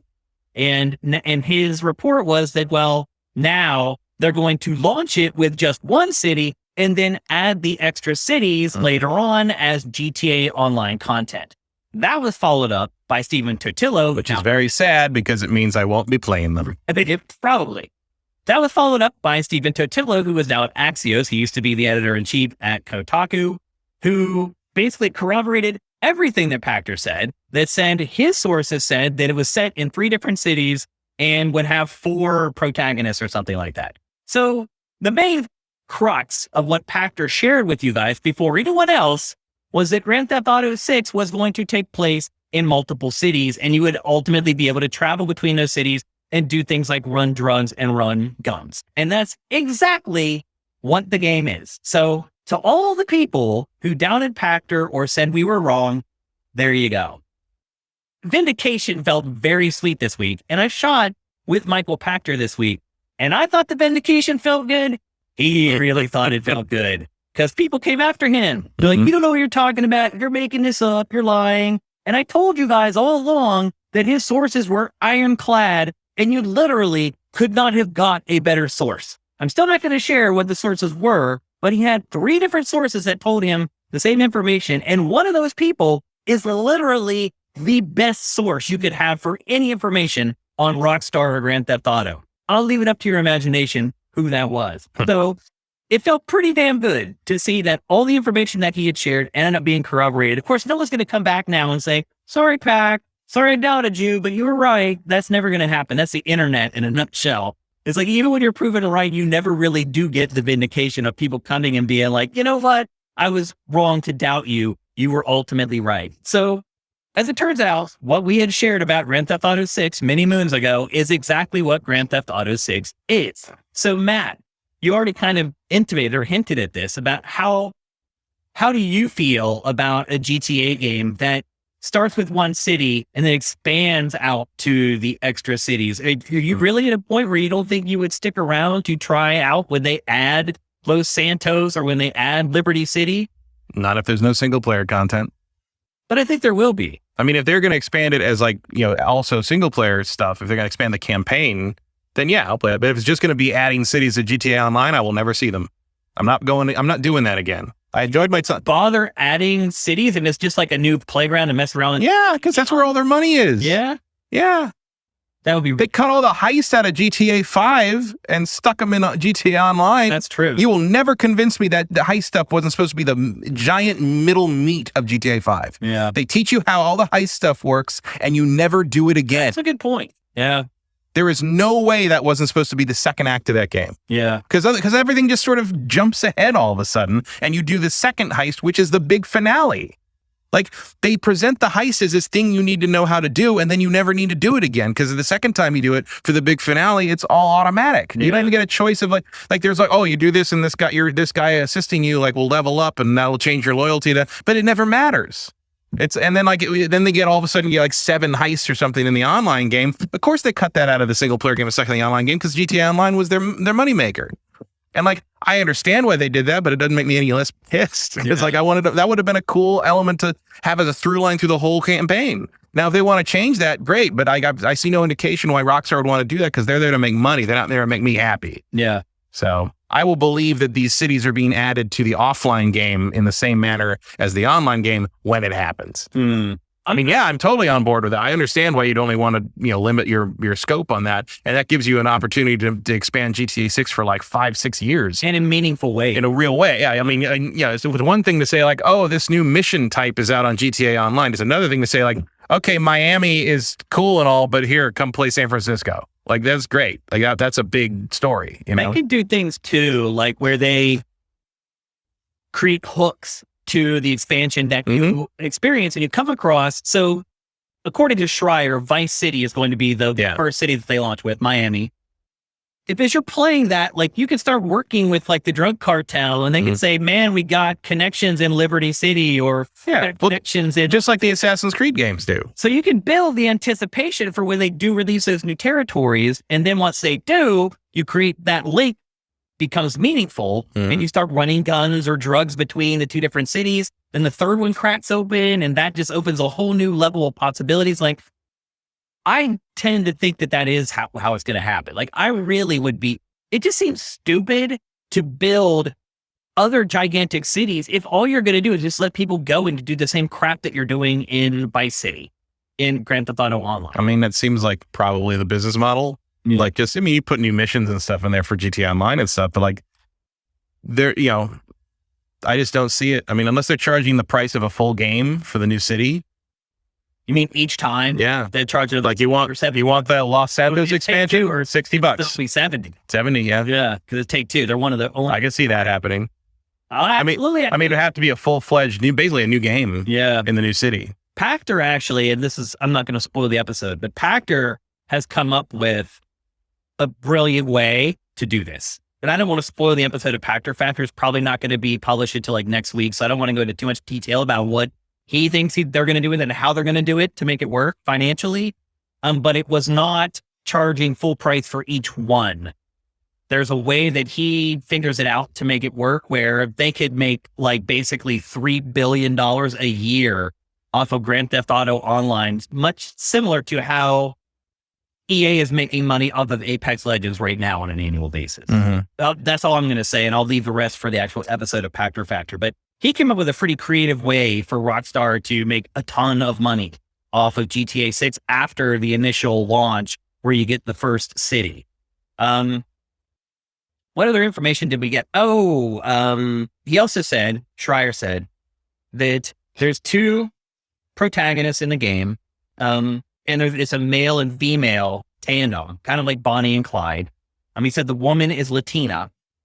And he said that Rockstar is being cautious not to punch down because he said the Rockstar claims that it's really hard to satirize today's America because it's already a satire of itself.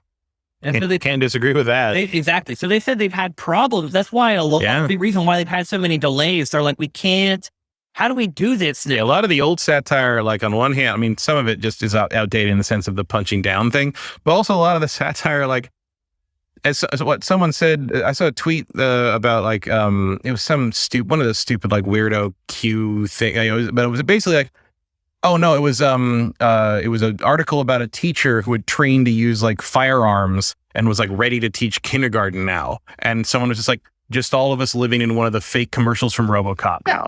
And it's like, yeah, like that thought of. Like, but yeah, that's what I mean. It's like all that kind of like the ammunition stuff from that. None of that reads as satire anymore. Like, it's just ridiculous. With guns. How do you make fun of that? You can't. Like, you cannot create an absurdist world more absurd than the one we're in.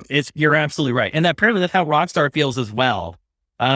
So Schreier claims that Rockstar is being cautious not to punch down by making jokes about marginalized groups. If you remember, they just take out some transphobic stuff post-haste from prior GTA games that they didn't even make a big deal about. No, they just did it. Just disappeared. Which is good. Yeah.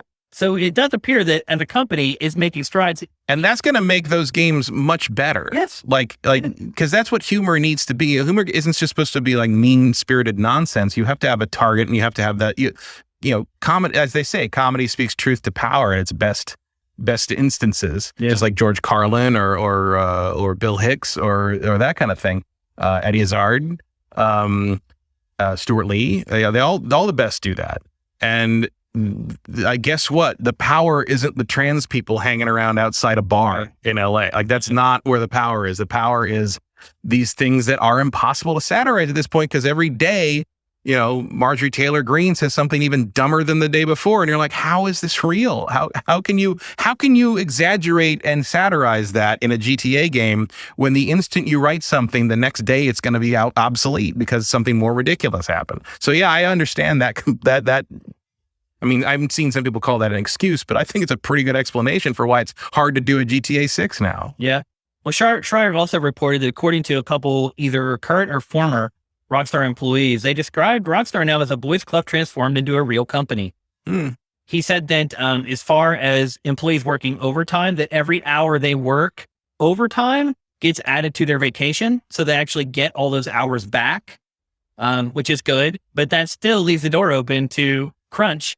Because if you didn't expect crunch, you would have to worry about adding the hours onto someone's vacation pay. But still, it's better than not doing that, because let's be honest, Matt, most salaried employees in America, you do not get the extra hours that you work added on to your vacation. In fact, if you aren't working the extra hours on salary, a lot of times your ass is the first one out on the street when the cuts come. So, I mean, that's an area where Rockstar is actually better, I would argue, than the average corporation in America. Yeah. Sadly. Watching this, it's just such a shame these games weren't better. What, these remakes? The definitive editions. Yeah. It is a shame. I would love to have San Andreas around just to like kind of go back and mess with when I had nothing else to do. But I can't even see characters' faces in this game. Yeah. So sad. I hope they fix them. I don't think they will. Yeah. So I think this is great news, honestly, in general, because if Rockstar was really going to go ahead with its original plans for this game, which was all 3 cities at once. See on the PS6. Like, yeah, when will we have ever played it? Yeah. And I do have a feeling that like they'll get GTA 6 out and we'll be waiting like 2 years for them to add the next city. I mean, I'd be surprised at all if that's the case. I hope you like Vice City, because that's the only place you're going to be for a while. Why? Yeah. But I'll take that. Yeah. And get it earlier. I would guess the second city would be Los Santos, because they basically got that already built. City? Yeah. I hope so, because I don't like Liberty City very much. I think Liberty City is pretty boring. I'd agree. Even though it's New York. And I like New York. I mean, I would like to see Los Santos. Again, Los Santos is cool. Of course, I like to see San Fierro, which is San Francisco. But you know what I'd be most interested to see is London. Yeah. Because we haven't seen anything outside of the United States and GTA since the London expansion for GTA 1. Now, that is the one thing that Pachter mentioned that has yet to be corroborated by either of those guys, was that one of the cities is going to be London. So we'll see how that goes. But otherwise, I'm pretty excited for this. Now, the other thing that Schreier said is that this game, even this pared down version of GTA 6, is still like 2 years away. Yeah. Well, they only just started a little while ago. I mean, well, they've been working on it since 2014. Well, working on it, but full production, they're talking like 2 years ago maximum. It's crazy. But that Gabe Newell says these things take time. Yeah. Yeah. But that's the latest update on Grand Theft Auto 6. I think it sounded pretty good. I'm really happy. Here's my question. Are they going to call it GTA 6? Or are they going to call it something they can use as a platform? So every time they come out with a new city, it's going to be GTA 6 Vice City. Then it'd be GTA 6 Los Santos, GTA like that. How will they differentiate? Get away with rebooting it and just calling it Grand Theft Auto. Yeah. Or just Grand Theft Auto. The game was so different. Yeah, you do Grand Theft Auto Vice City or something, and then like you just name each one, no number, just name it after the city it is. Right. And they all kind of work together like a platform. Yeah. I can see that. But I'm excited for this game. I'm excited to hear that Rockstar has finally changed its corporate culture. Yeah. I would like a way. I would also like disappointed there's growing pains involved, but that's expected. I also like to see an interesting way to transfer between them in a more, at least for like San Fierro and Los Santos, and maybe Vegas, like make kind of like San Andreas. What I really want is American Truck Simulator, but as GTA driving all over the country. That's what I'm after. Throw in a Washington D.C. and a Philadelphia and a New York and a Boston, so you can drive all the way up the East Coast. I would enjoy that. Problem is, we would not get that until I was dead. Yeah, I was never to play another GTA. Well, that's assuming we'd be doing an ongoing adding of cities forever. Like GTA would just be a platform where they build a world, essentially. Yeah. Let's look at chat real quick and see what people are saying. Fire Native shame, but you can run over a hooker in a different city with other online people shooting you. What's not to like? Well, that hasn't been in the chat because you have to allow it. Yeah. Because he said hooker. He didn't put it in the chat. Dyson's disappointed because he's saying having a single player campaign based on traveling to different cities was the appeal for me. So you're going to have to wait for that. I mean, that's true too. I can understand that. Yeah, I can understand that perspective. Vortex Complex says GTA Online makes me angry. Getting run up on by 12-year-olds is not great. Haha. That's the reason I hated Red Dead when they first launched Red Dead Online. It's because it was just people murdering you. Like I was like, man, I just got into what? I'm dead. Oh, I spawned and my horse is dead. Like, and they changed it very quickly. I'm surprised. Do you think GTA Online is still like that? I mean, there's a hope on you about the 18. No, because there's just like Red Dead. There's ways to just turn off the ability for people to randomly do damage to you. Oh, okay. But I had that experience when I first started playing GTA Online. Like you could have like deposit your money. Yeah. No, there'd be like 10 dudes waiting at the ATM. No, they solved that problem. You can choose when you want to participate in that kind of thing. Yeah. Basically, if you're getting shot by someone at random, you're not really taking hardly any damage, and you only will take serious damage if you fight back. That's how they do it. Contano says, I'm with Matt on this. If there's no single player, then GTA 6 is a hard pass for me. I mean, there's going to be single. Yeah, I'm sure GTA 6, it's like, whatever they release will be single player. My concern is that the subsequent cities will not be single player. They will just be multiplayer add-ons for GTA Online, which is where the money is. Like the single player stuff is because like they don't make it's infinitesimal in comparison to the money they make on GTA Online. There's no reason for them monetarily to do single player content for that. Yeah. I think that's all you guys got on this one. Pretty cut and dry. I mean, I'm just glad that they're doing something new and something innovative and unique with one of the industry's biggest franchises. Well, eventually. Yeah. Let's David, thank you for gifting subs to all the people in chat. That is flipping awesome. Yeah, that's great. So I'm pretty excited for Grand Theft Auto 6. And I have a feeling I'm going to be excited for it for a long, long time. Yeah, I've been waiting for that. I mean, I am definitely less excited as not multiple cities, and in particular, that is Miami. Yes. Without that your favorite? I mean, I like Liberty City is my least favorite. Liberty City is inherently my least favorite because A, I'm tired of it, and B, it's just not an interesting place to drive. But Miami without the 80s thing really doesn't interest me very. It's just, okay, like it's just Miami. Yeah. Like who cares? Like, so I hear like, you.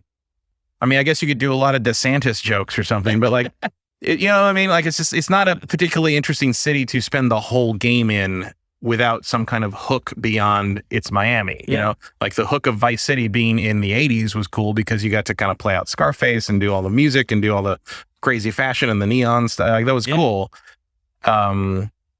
But like just a modern day Miami, like that's not really. I don't really care about that. I'd agree with you. I think Los Santos should be the first one. Because also the breadth of it is somewhat, but also we already did it. Give it LA. We already did LA. Let's go like we already did LA. Yeah. So I don't really care about that either. Not a new city. I don't like a different city. Yeah.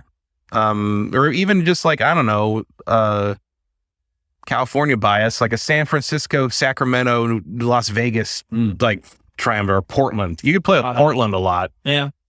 Or go to the Midwest, do like a Chicago, Cleveland sort of thing there. Belt.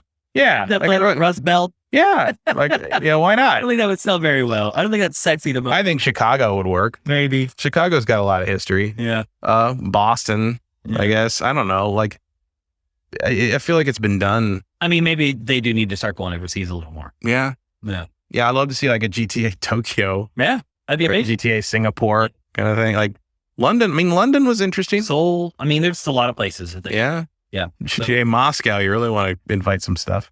I mean, what would really be great is if Grand Theft Auto 6 is the platform. And then it just starts there and then it just grows. And there's never a Grand Theft Auto 7, I guess is what I'm getting at. And it's just this thing that you buy and then they figure out a way to price the expansions that make sense. And it's just a platform that continually grows. And I think that would be ideal for most people. Obviously, you can update your engine over time. And, they've done that with a lot of other games. It's not impossible. So we'll see.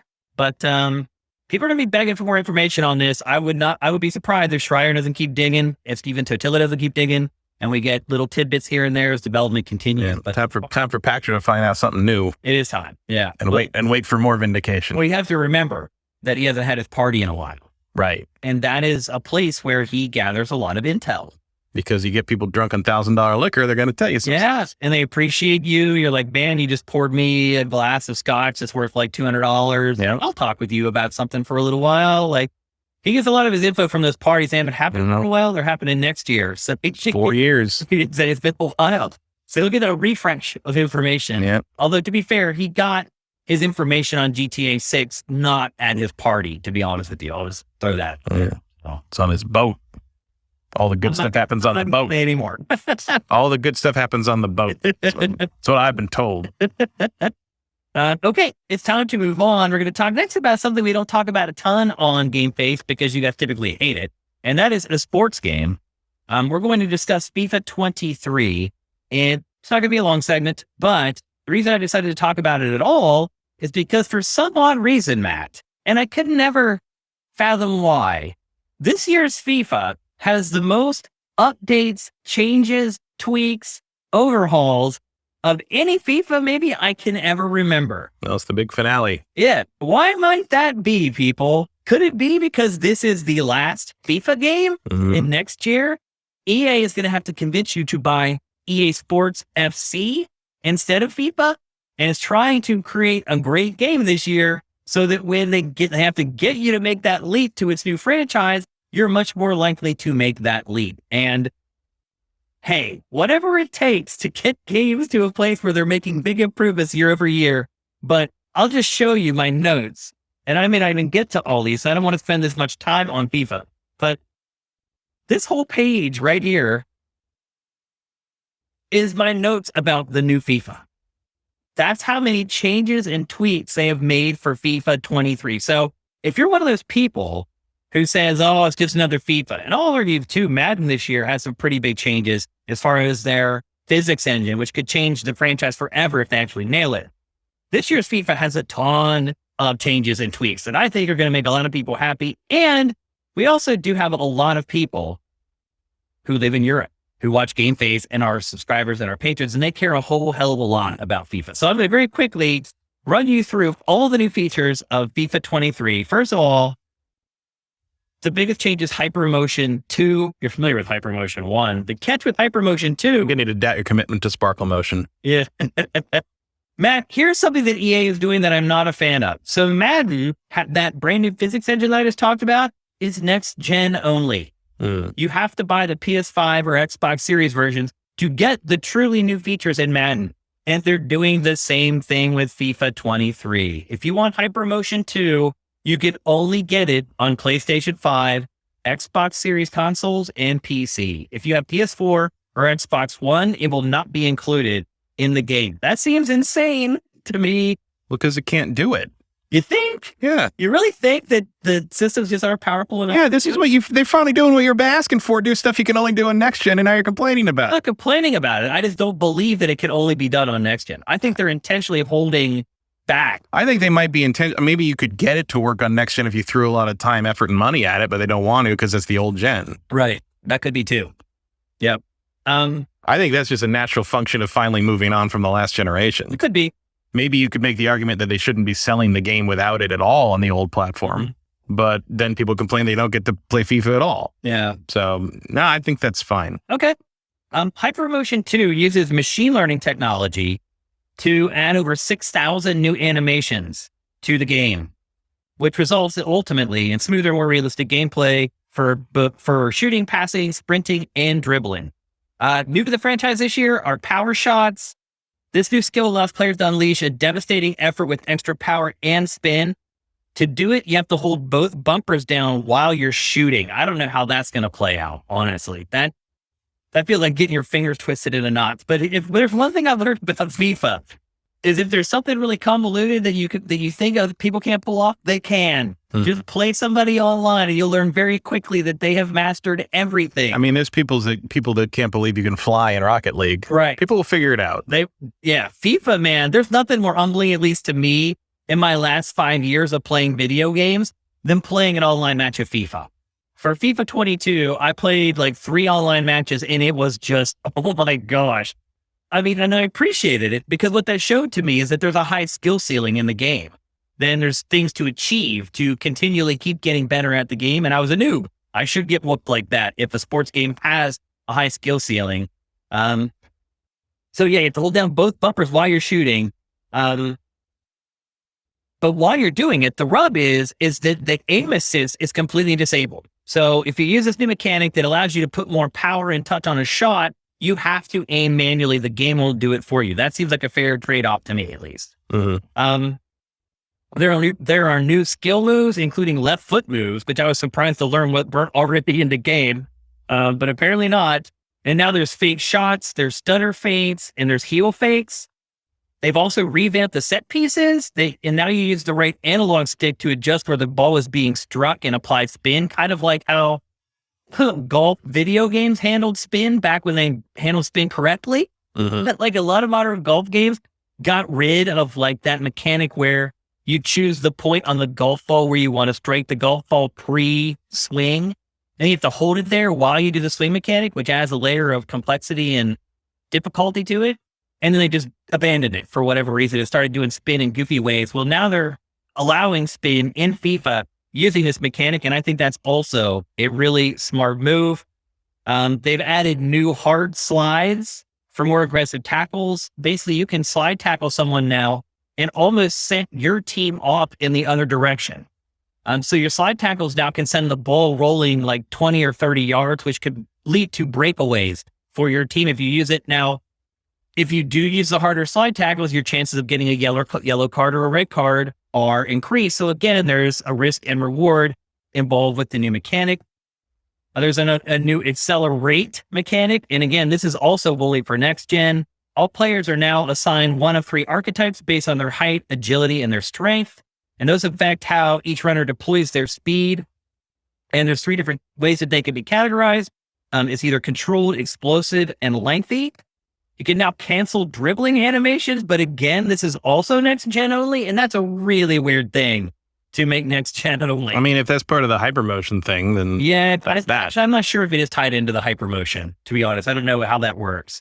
But that also, canceling dribbling animations, next gen only. And then they completely reworked how the goalies work. They're more aggressive. And they also will no longer cheat. So if you played FIFA in the past, if you watch replays, you'll see your goalie warp through the other team's players to get to the ball to make a save. That's all changing now. The goalies now recognize that there are players around them. So if their vision is blocked, they'll try to look around the players to try to get their eyes on the ball. And they have to physically run around other players now to get to the ball. Whereas before, they just almost acted like a ghost and they could just kind of warp straight to the ball. Women's club football is coming. Women's game has been a part of FIFA for quite a while, but they're finally getting club football into the game. At first, there's only 2 different clubs. There's the FA Women's Super League, and then there's the French Division 1 Feminine League. They're going to be there at launch, and they'll be adding more as time goes on. Last year, I believe there were 17 international female squads. So they've been doing a good job at building that up slowly over time and getting it to a decent place. And their goal is to reach parity with the male counterpart in the game eventually. But it does appear like they're taking baby steps. And not that would have to happen in the EA football club in the future, I guess. Right. That's a good point. Career mode. There are kind of 5 or 6 tenets that they're really hammering to improve: player personality, playable highlights, a new menu system, dynamic moments, transfer analysis, and authentic managers. The goal is to give you more freedom in how you approach the career mode, both in terms of gameplay and customization. Player personality allows you to shape your virtual personality and get attribute benefits from doing so. It drives a deeper personal connection to your player unless you define their character on and off the pitch. By performing certain actions on and off the pitch, it gains you personality points that you will accumulate and expand your personality, giving you access to benefits. Every time you decide between connecting with a teammate or keeping the ball a little longer to set up a shot for yourself, it shapes the kind of player that you are. So if you're like a ball on and you like to take the ball from one end of the field to the other end of the field, that ultimately will tie into the attributes for that player. It will make him better at doing just that. Conversely, if you prefer to kind of tic-tac-toe pass your way up the pitch, you become a better passer in the game. I think that's great. And I think it's a good idea. And I would like to see that expanded into as many areas as possible. Playable highlights. So this is I think they're maybe overselling this a little bit. It's where you take control of key moments in matches in an attempt to define the outcomes of the matches. Basically, it's like something that's been in Madden for a long time where you can sim games. I think Madden calls it like smart sim or something like that. Mm-hmm. You can simulate games, but the game will stop at pivotal points in the game and let you play them. And they're kind of bringing that over into FIFA in FIFA 2023.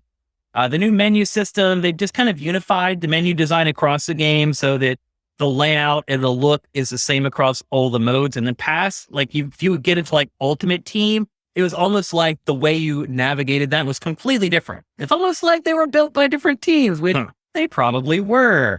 But they're unifying all that stuff across all the modes now in FIFA 23.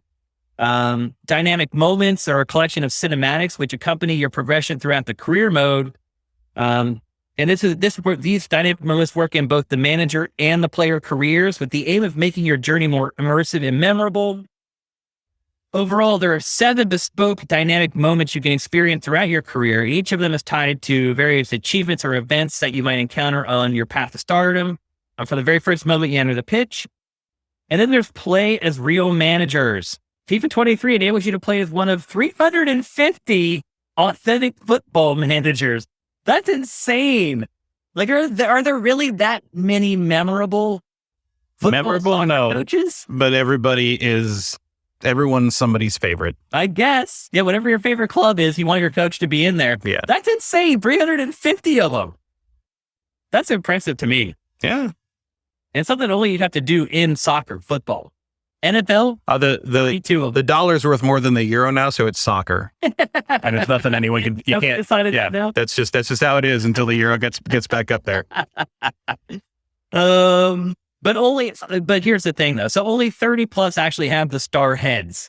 So they've only actually modeled the heads of 30 coaches. That makes a little more sense and brings it more in line with EA's other sports games. So 30 coaches and like 320 just guys. It's just a guy name, basically. Yeah. I'd imagine most of the coaches look about the same anyway. So yep. Football coaches have a certain, brand. That's for sure. And you have the opportunity when you're playing in the coach's career of continuing to build a legacy at the current club. You can pick a different club to start at, or you can even create a brand new club and assign that manager to your brand new squad that you created yourself. The transfer analysis stuff, this is a new feature for FIFA 23 in the manager career mode. It helps you set up your negotiation skills and hone your managerial instincts. It assesses the financial and squad impact of your transfer business. And transfers are basically in soccer, they're just trades like in other sports. There are 5 different ratings provided for the financial aspect of the transfers, and they're graded from A through F. You must use your scouts to obtain all the information you can on each player that you're targeting in order to make the best deal. So basically you're sending your scouts out to gather intel so that you can make informed decisions on the players instead of just doing it blindly. This is particularly a big deal if you're not a crazy soccer head who already kind of knows who the players are and how good the players are and what their strengths and their weaknesses are.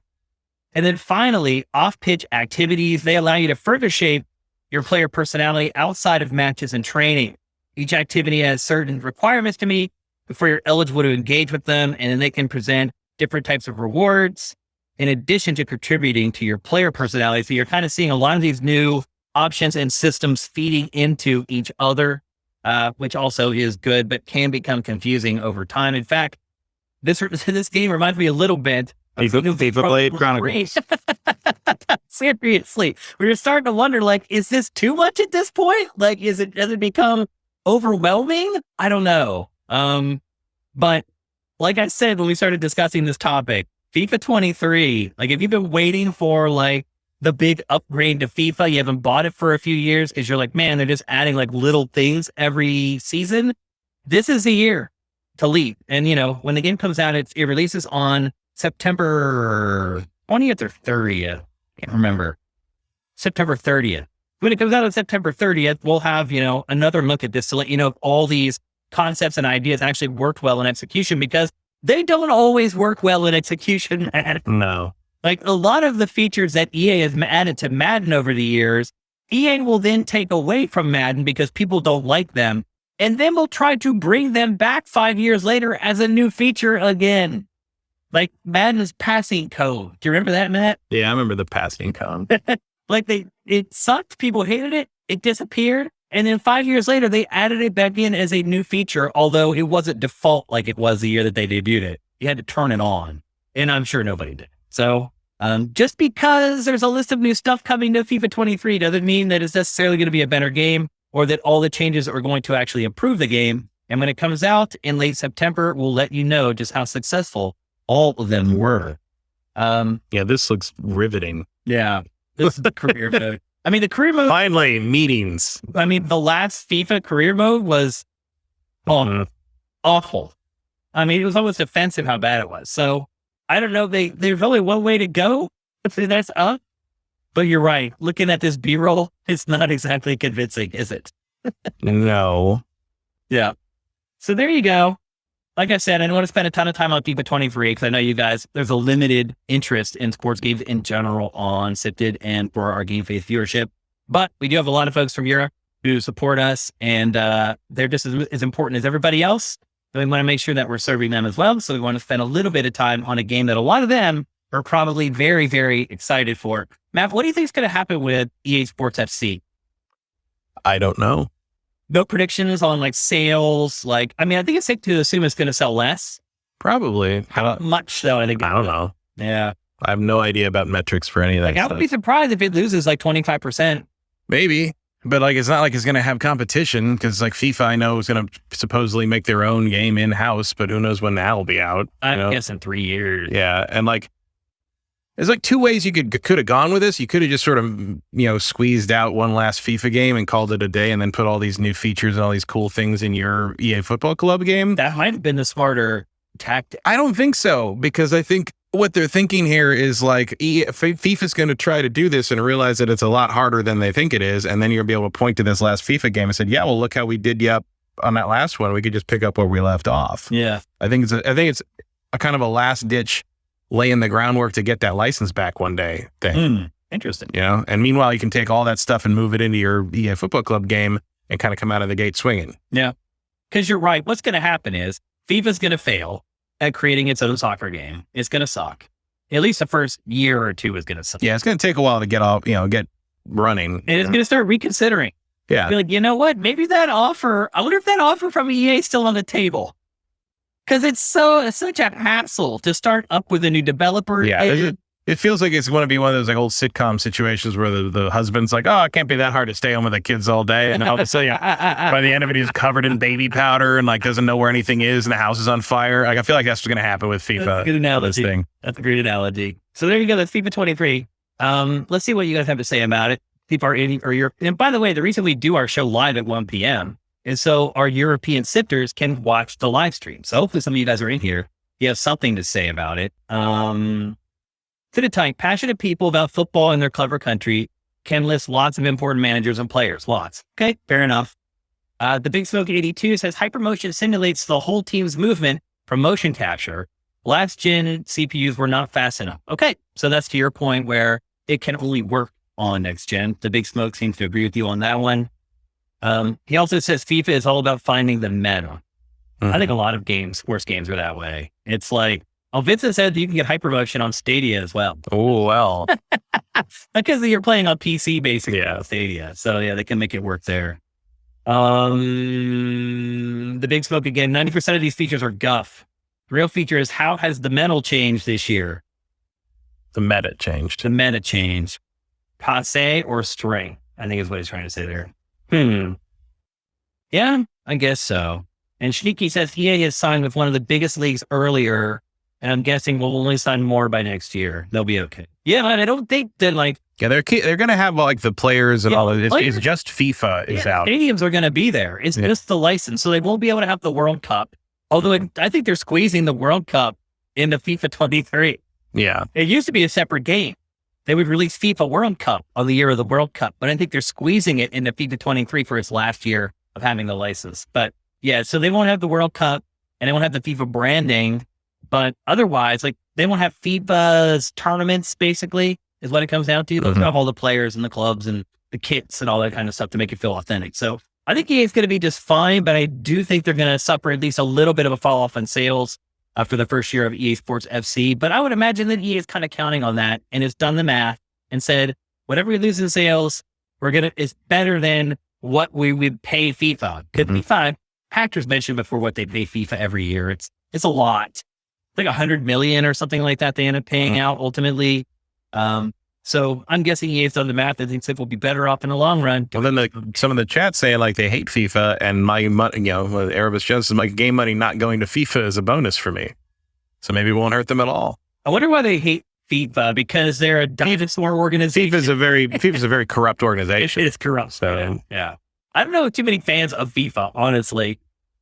It does seem corrupt bastards, Erebus Jones says. Yeah, they do seem corrupt. But the others can't see that message though. But you know what? You just saw with the NFL that they couldn't punish an NFL player as much as they should punish the NFL player, because they had failed to punish an owner as much as they should have punished an owner a while ago. So I don't know if you know the whole story, but Deshaun Watson, the quarterback of the Browns, who the Browns just gave like $200 and some million guaranteed, has been accused by 20 plus women of him basically sexually assaulting them during massage parlor sessions. And as it turns out, he had reached out to over 60 massage therapists in a year and had actually received complaints from over 20 of them. And he only got 6-game suspension. But Yeah, so that most people are pointing to is the owner of the Patriots, Robert Kraft, who owns like Gillette, is like a multi-billionaire or whatever. He got caught in a rub and tug in Florida on video getting sexual favors, and he got like nothing. And so a lot of people are saying because the NFL let Robert Kraft off the hook, that now they cannot adequately punish Deshaun Watson. Well, then I saw somebody else saying that like one player got busted for weed and was suspended for a year. Yeah. So there's just no balance in how any of that works. It's bad. And I'm not just saying this because I hate the Browns.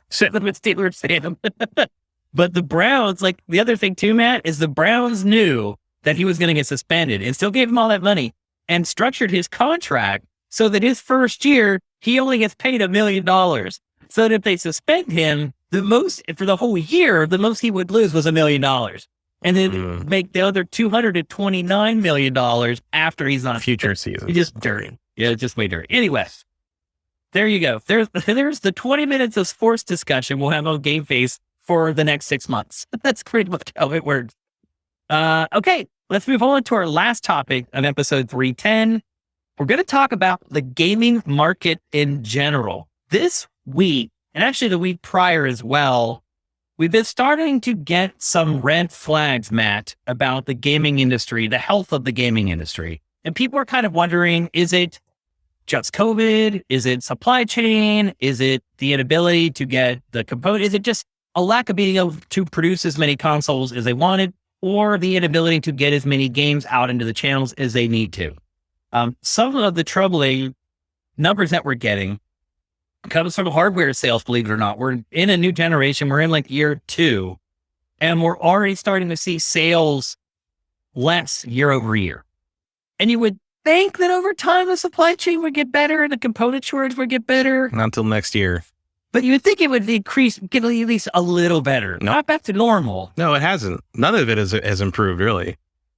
Some of the shipping crisis stuff has been fixed. So you still got ships waiting outside a port for weeks and months. Like it's not, none of it's fixed. None of it's better. It's still, like even when the accident's cleared away, it takes a while for the traffic to start again. You know what I mean? Everything's down a little bit for the most part in terms of like, consumer goods and especially luxury goods, just because you can't get, you still can't walk into a store and buy a PlayStation 5. Yeah. And it's going to be a while. Like that thing that just passed, for more chip manufacture might help a bit. It's going to take a while. It's going to take a while. Like I said, next year, you're going to start seeing like a more normal retail pipeline in terms of the hardware next year. Now, I still haven't walked in a store and seen a fucking Series X for sale. I've seen them. I've never seen that. I saw them even at Christmas. Like I know they happen periodically, but I've never seen them. Like that's not a ton. But it's August. Years later, you should be able to walk in a store and get one of these things by now. Even the Wii was available by then, and that thing was a phenomenon. Pachter says that's not true. What? That the Wii was available sooner than PS5 or Xbox Series. I definitely picked one up. It wasn't like a guarantee, but you could go in on a random day and see them sometimes. PS5 has been available. Yeah. They would sell out very fast, but I'd seen them on shelves before that. I wasn't in the market for buying them. I'm not in the market for buying a PS5, but I've just never heard of anyone getting a PS5 in a store. Everyone I know who's gotten a PS5 in the last year has gotten them through the PlayStation Direct thing, or got like lucky when something popped up on Target, or paid a lot of money on eBay, or paid $1,000 to a scalper. Analysts at Cohen told investors this week that which is not a sale for Sony. You might add. Yeah, that's absolutely right. Analysts at Cohen said this week that nothing in the overall economy, nor any post-pandemic behavioral patterns are negatively affecting gaming content or consoles right now. I find that hard to believe, but they're the pros currently. You look at the data tells a different story, Matt. There's an 11% dip in Xbox hardware sales and a 6% drop in gaming content and services for the quarter that ended on June 30th. What does that say to you about Xbox? Says that everybody can go outside again. You think that's what it is? Some of it, yeah. I mean, they set some records in 2020 and 2021 because everybody was stuck inside playing games. And like now they're not. Yeah, but this is now being compared to 2021, which was not a boon year like 2020 was. It was good still, but it wasn't like 2020 where I was just like through the roof. Everyone's trapped inside. My God, I need to buy a new video game every week to keep my sanity. Well, that's still kind of going on, you know? And man, like even me, I'll tell you, if I wasn't doing this show, I would not be playing nearly as much video games as I am now. Yeah. Like I would have other things to do. Yeah. I mean, I'll be honest with you. I'm out a lot more than I was the last couple of years. Like on the weekends, especially, I'm out riding my bike all the time and at the beach a lot more than I was the last couple of years. Now, Cohen says that the dip in Xbox. Also, what are you going to buy? What'd you say? What are you going to buy? Like the hardware is hard to find and the games haven't all got delayed to next year. Yeah. Cohen says blames the Xbox struggles, and this is interesting, on Call of Duty Vanguard. Well, you see the thing that about was it players or revenues? Something down 28% year over year on Call of Duty.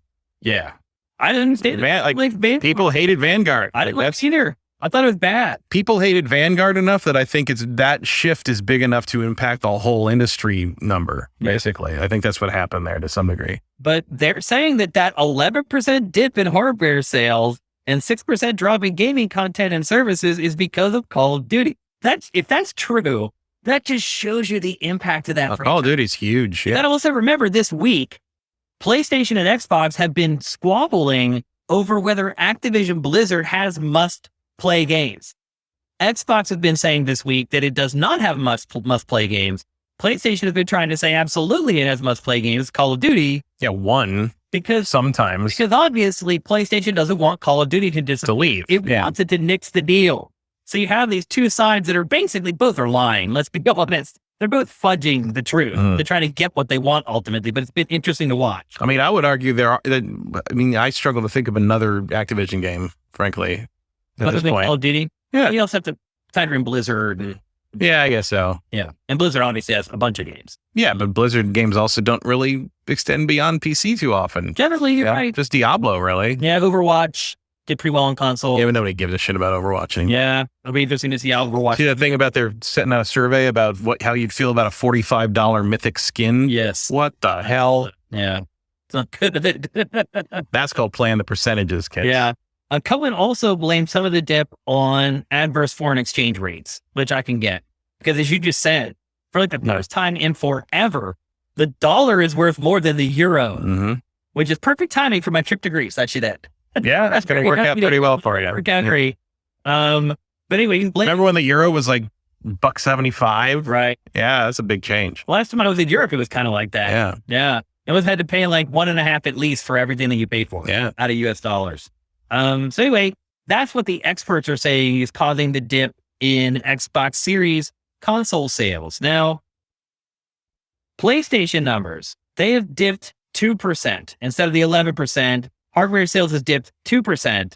It sold 2.4 million PS5s last quarter, which was slightly up to last year. But PlayStation's problem is that game sales are down 26% year over year.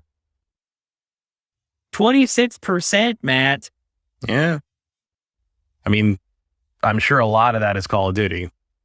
And then also just like there wasn't a whole, what's been out. Yeah. For Sony. It's been a terrible year. I mean, obviously, if you watch GameFace, you know. I bet you that number is going to look real different when God of War comes out. Yeah. But the early part of this year, yeah. What do you expect to burn the charts up? Sifu? Yeah, I don't know. I mean, I liked it. So Horizon didn't blow up really. Yeah. It did fine, but maybe should have, but it did. It didn't do Last of Us numbers. No, definitely didn't, which is why we're seeing Last of Us. Yeah, I think, Last of Us and God of War holding up the back end of this year is going to really fix that number, I think. Maybe. It'll be interesting to see how many people are willing to pay $70 for the a whole lot. You think so? I think that game's going to set some records. Really? Yeah. You could have sold more than 10 million before the end of the year? I think it might hit 10 million. Really? Yeah. I'd be shocked if it sold that much. I'm looking at like 5 or 6, I think. But we'll see. But anyway, PlayStation number. I wouldn't have thought 2 would have sold what it did either. but there's an audience for it. Yeah. Yeah, I mean, I thought 2 would sell. It was like a showcase. So it would sell, but I didn't think it was going to for forever. I didn't think it was going to sell that much. Those games were never that kind. The first game was never that kind of draw, ever. Did it sell like 8, something like that? First game? Yeah. I mean, it sold eventually 8 once you got through the remastered one, but that game was like a 5-6 million seller back on the PS4. Yeah, the PS3. Yeah. That was not a giant mega hit. It did not cross over into the mainstream the way the second one did. I mean, I'm glad it did, but no one thought that was coming. PS3 weakest sales of any PlayStation. Oh, sure. So that ties into it a little bit. But I'm saying Last of Us 2 was the breakout of that series. And so I think there's going to be people going back to pick up the other one. I'm sure they did pick up the remaster for cheap, but something that looks as good as the second one might have a draw, and there's nothing else to play. So you got to remember too, for PlayStation and Xbox, software sales float the boat. Mm-hmm. Also note they're losing money probably still on hardware. Also, if you look at my sales on PlayStation versus Xbox, my game buying on PlayStation has dropped significantly because I buy everything on Xbox because my PlayStation hard drive's full. Right. Yeah. Sometimes it's just that simple. If you got multi-platform in the house. Yeah. Because of this, Sony adjusted its forecast down because it expects third-party sales to continue to decline. Because the inflation's still going. Yeah. People can't afford to buy $70 games at this point. Yeah. They got to buy food. If Sony reconsiders that $70 price tag. That might be a thing to think about. Or, I mean, we're going to talk about it in a minute. It could increase prices. Yeah, I mean, they could pull a Meta if they wanted to. Yeah. Which was okay. So that's a way to go with it, Zuck. Sure. The other thing that's affecting Sony's financials, and it affected this quarter, is probably going to affect next quarter, is that the Bungie acquisition completed way earlier than people thought. Like PlayStation may have expected that deal to finish months from now, and may not have counted on having to put out that outlay of cash as early as it's going to have to do it. So they're saying, that's going to cost $3.7 billion. That might be a factor that's affecting PlayStation sales as well. But yeah, overall sales are down 2%. Operating income is down 37%. PlayStation units shipped 2.4 million. That was up actually 4%. They actually shipped more units out than they had before. But full game PS4, PS5 software sold 47 million, down 26% from 64 million last year. That is a huge decline. 47 million from 64 million. That's insane. That's a recession. It's it's not like, oh, the game industry is fucking up. The economy blows. People can't afford gas. Of course they're not going to buy a fucking PlayStation game. It's just a reality hitting the luxury good. This year is the year where reality hit. Yeah. Let's be honest. We managed to skirt along the first year and a half of the pandemic unscathed, but now the rubber's hitting the road, and that's why there's inflation. But that, in conjunction with Russia invading Ukraine, has affected our gas price. Shortages from the second COVID round. Not second, multiple, but China's factories basically shut down for a month or two. Yeah. Because of another round of COVID, and that affected goods all over the world. Yep. The global economy is a functioning organism, and when you remove a limb, you're going to feel some effects of that all over the globe. Yep. And we're still dealing with that. There's stuff sitting on, and you got the shipping problems, you got port problems, you got don't have enough people to unload the ships, so stuff's not getting where it needs to get. You have random shortages of weird food items and stuff. It's everywhere. It's everything. And because of that, people can't buy it, so you can't sell as many as you want to sell of it. So that's going to drive your numbers down. And B, people can't afford it. Yeah. The cost of put gas in my car doubled for a while there.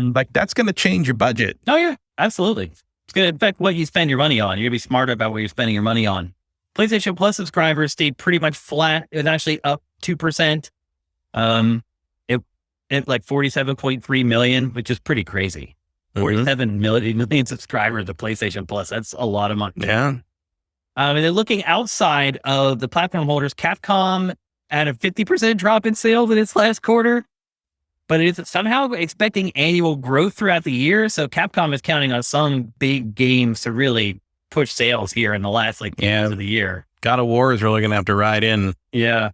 On a flaming horse. Yeah. And it will, I think. I think people will lay out for God of War. Absolutely. But it's just, you're not getting too many impulse purchases. I don't think. I think that's going to hurt Saints Row too. I think Saints Row is I wonder game as opposed to like I must buy that game. I think a lot of people are going to sit there and save their money for God of War or Pokemon.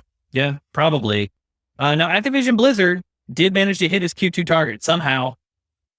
That's pretty bizarre. That's impressive. Companies, I guess that Diablo Immortal catch. That's probably true. Yeah, they're doing very well. It's doing really well. All we can complain about the business model. It works, doesn't it? And of everybody else. That's the thing. Jim Sterling can complain all day, but the problem is that business model works. Yeah. And if people didn't pay for it, they wouldn't do it. Yeah. So complain all you want, but until you convince your fellow players to stop. Is it bad? Is it predatory? Yeah, like they're right, but it works. It works. So and you know what? And there's nothing to stop a corporation from doing that. And you know what? The money that they make off Diablo Immortal, you don't have to play it. The money that it makes off of that, it then spends to make Diablo 4 and the other games that you do want. So, maybe next time think about that. But also there's an argument to be made. It's like, okay, it's cool that I get Diablo 4 at the cost of victimizing people who can't control themselves because they have some kind of addictive personality problem. And that's what Diablo Immortal has hooked them as whales kind of thing. Yeah. Like, that's not great. But I don't know, like that's just, I guess we've accepted that as a cost of business. Yeah. And I would also argue that acquiring King may have been the smartest acquisition of all of them in the last 7 years. It is just a license to print. Yeah, it's just free money. I don't even know why King sold to anyone. Why would you do that? I mean, if I own King and I'm in that position, there's a point at which I'm just like, you know what? It's probably not going to get that much better than this. I'm going to walk away from this with like 9 figures. And I don't care how much more it would be worth in however many years. I'm going to get out and go sit on a boat and not worry about it anymore. I guess. I don't know. They could have just sat there on that boat and kept collecting the money instead of like... But you still got to do the job. You still got to run the company. You still got to make decisions. You still got to worry about it dissolving out from under you because all your money isn't liquid. It's all in holdings. Yeah. You do that, you got your money. Yeah. Industry tracker Newzoo reported this week that it estimates the 2022 global gaming market is actually still growing year over year at about like 2% increase. But that's also a 6 billion downward revision just since April. So basically, based on the last quarter's data, Newzoo is like, oh snap, the market's going to come in 6 billion less than we thought for the year. That's a huge, huge downgrade. And it's predicting most of that growth, the growth that it is going to get is coming from mobile and PC, not consoles. They're expecting console. Interesting. PC is interesting there. Growth in PC, then that is interesting. Yep. And then Newzoo expects the overall market to grow to 226 billion in 2025. It's predicting 197 billion for this year. So it's saying that it's going to go up 28 billion in the next few years. And they're saying that by that point, there will be 3.2 billion people playing video games. So what does this half the planet? All this data that I just put out there says that we're in a bit of an economic problem slump that is probably going to become a recession and might become a spiral. So buckle up. Now, one thing Vanguard sucked. Yeah, and Call of Duty Vanguard sucked. Now, one thing I will say, or at least people that didn't resonate with people. One thing I will say is that I don't know how to put this to have it make sense. Typically, gaming is unaffected by recessions. Entertainment does tend to be a little resilient in terms of that, but this is it's become a different kind of entertainment because like usually when you say stuff like that, you're talking about television and like movies. And movies have changed a little bit because it used to be sort of like a thing. It's like, well, everybody's is willing to pay $8 to go see a movie to forget about their problems for a couple hours. On the flip side, with games, you're talking about hundreds of dollars for a system to play them on. You're talking about $70 games on the PlayStation. You're talking like they've become a very different expense, basically. Also factoring in that the most expensive games have ever been were kind of at the tail end of a recession in the late 80s, early 90s, and then through the boom years of the Clinton era. And that was when games cost the most in terms of like, adjusted for inflation. But people had the money to pay for them. Yeah. And now you're kind of on the reverse end. And I think you're really looking, and even then the cost of goods didn't spike the way it has. the cost of milk is getting ridiculous at this point. And there's a little more of a doom to it because there's kind of that question of like, well, at some point this is going to happen and it's never going to fix itself. Yeah. So yeah, there might be a little less incentive to sort of be a bulletproof, entertainment thing, especially because entertainment industry as being bulletproof to recessions and economic downturns tends to be because entertainment is stuff you go out, pay a small fee for, and do and enjoy, and it's over. Whereas video games, certainly over the last 2 generations, have made a big pivot into not just being that, but very much being luxury goods. Yeah, high-end luxury goods. And I think we're seeing the dividends of that here. Now, Matt, back in 2007, 2008, when our economy literally crashed, games were untouched. I had just started at Game Trailers at MTV at that point. I went there in 2006, early 2006.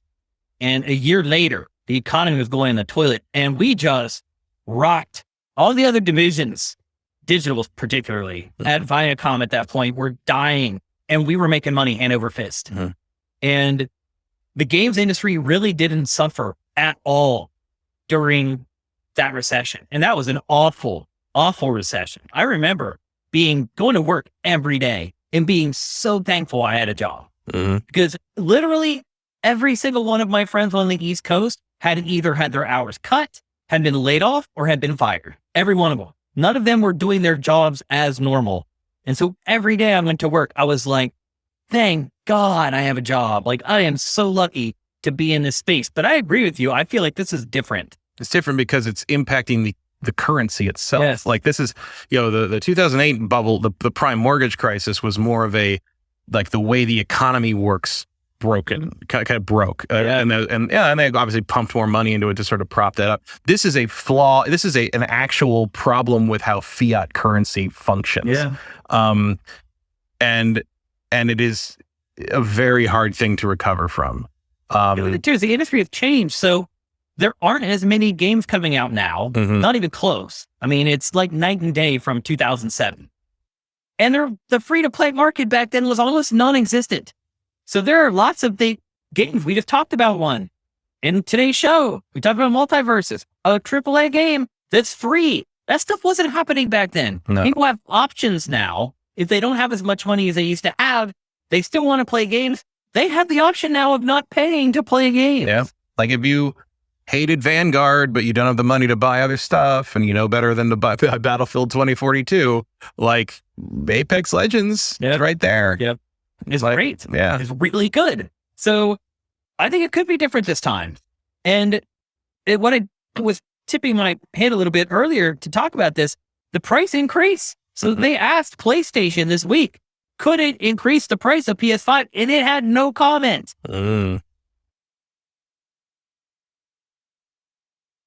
Might have been a good time to buy that Horizon bundle this week. Right on the heels of Meta increasing the price of its Quest headsets.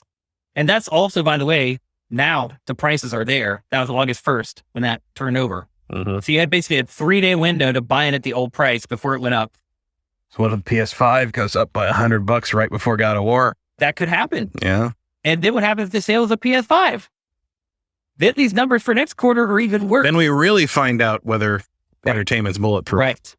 I really feel like there's some vulnerabilities this time that I probably wouldn't have felt if you had talked to me about this 5-6 years ago. Well, certainly in 2000, it was never any talk in 2008 of raising the price of the 60 or the PS3. No, there weren't. It's not a thing anyone even considered. It was even a part of the discussion back then. So that is the big difference. It's like there was an employment crisis, there was the real estate crisis, all that stuff was happening, but money wasn't worth less in any appreciable way. Like that was you weren't having trouble buying people didn't have enough money to live on because of the unemployment problem and all that, and losing their houses, and the mortgage was, obviously there's a lot of stuff going on there, but you didn't have, if you weren't involved in that stuff, if you kept your job, or lucky enough to still have a job, and you were not involved in the prime mortgage crisis, like you didn't have trouble really taking the money you'd always had and spending about the same amount of money to go buy your groceries that week. That is not true now. It's not. It's a different situation. Yeah, it's a big difference for sure. So I do think these are some red flags that we should probably keep an eye on. Mm-hmm. I don't next quarter. I mean, that's a red flag if you keep your eye on in a much larger sense than just the game industry. Just the industry. Which is kind of the point we're saying here, though. This transcends everything. There's no safe haven. Yeah. At best, this is a canary in the coal mine. Yeah. Really. And the other thing, too, is that the publishers have... And here comes the PlayStation VR 2. Right. Good point, Andy Monahan. Yeah, I mean, do you think that they're going to just... God knows what the price on that's going to be. Or will they make the price outrageous, or will they just delay it? Yeah. Are you looking at some... Do you raise the price of the PS5 so the PSVR 2 isn't more than the PS5? Right. Offset, so people might think about buying PSVR 2.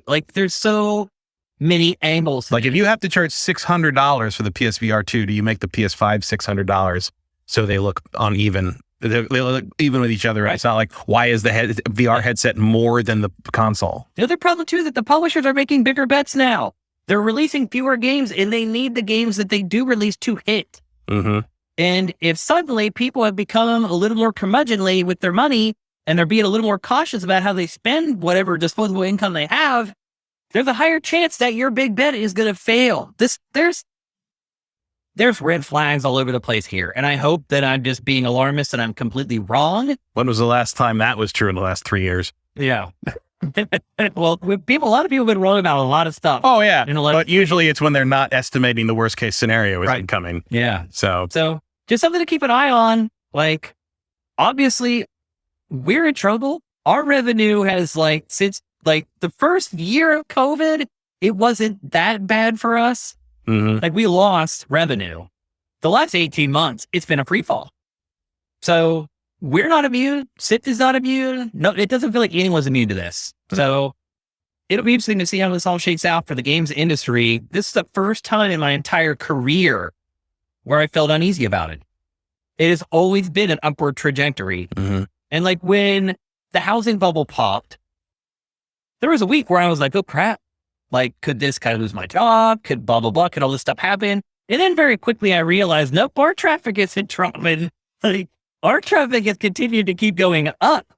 2007, 2008, those were prime growth years in game trailers where we were just exploding. Mm-hmm. And so we were completely isolated from it. You were you had no problems continuing to produce next play after I left. We went live daily that year. Yeah. We grew, we were bigger than we ever were before since in 2008. Yeah. I mean, it's not like that this time. So something to keep an eye on, folks. I don't know if you guys personally are although careful with how you spend your money. Yeah, definitely. I mean, look out for yourself in that regard for sure. And also remember, the concern isn't that oh no, the gaming industry could collapse, because basically if the gaming industry, it's like I said, canary in a coal mine, you're going to have bigger things to worry about than the year over year on the PlayStation 5 sales. If this all really hits the fan. You have to worry about what Matt has said before. You'd be fighting over a bottle of Mountain Dew out in the street. Yep. You'll be looking back at this. You'll be looking at the video being like, how could he just keep that on the desk like this? I could reach through the screen. Yeah. He didn't even open it. He hasn't even drunk it. What does he think? It could get back. Liquid gold. Yep. So I'm actually surprised that you agree with me on this, that there are some reasons for concern this time. You might say that there's not. So no, I mean, I don't think there's anything that they could do differently. I don't either. I think it's a mistake. No, other than going to this like big bet. Yeah, their only mistake is living in this reality. Right. Yeah, like all of us, really. Yeah. You're in the wrong timeline, Sony. That's the only problem. It's the only mistake you made. Another one. Where PS5s are all over the world. PS5s are plentiful, and Morbius was a good movie. Like, what a world that would be.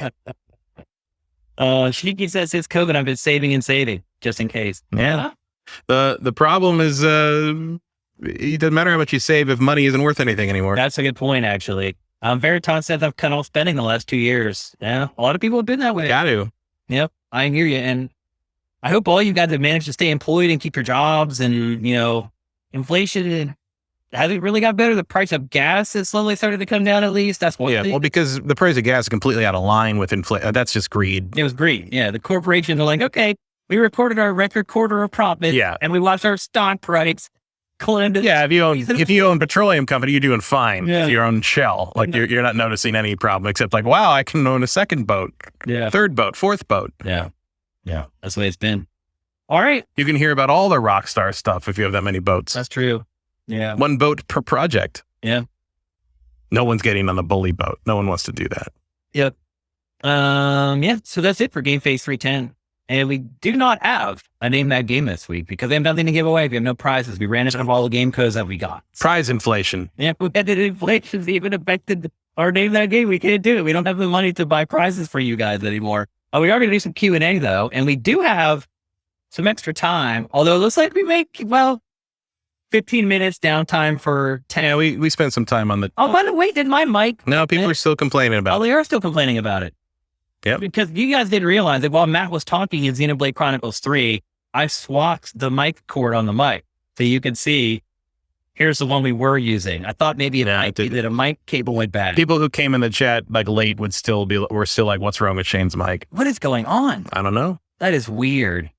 Well, I have some work to do. Swanland says he sent you more games during the podcast, though. What'd you say? Swanland says he sent you more games during this. Oh, no way. Okay. Well, the Name That Game will be back next week. And Swanland, you're the man, by the way. Everyone should thank Swanland in the chat right now for giving us games for this. He has supplied the last 8 weeks. Humble Choice unlocks on Tuesday, the first Tuesday of the month. That's why. That's where he gets the extra codes. Okay, cool. I should do that. I have probably dozens of game codes on Humble that I will never, ever look at again. Yeah.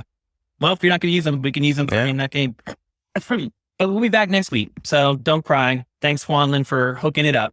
Johnny Hurricane, thank you for Twitch Prime, man. That's awesome. I appreciate it. And thanks for all the Power Rangers helmets. Those are some cool emojis you got there. I don't think you got those from our stream.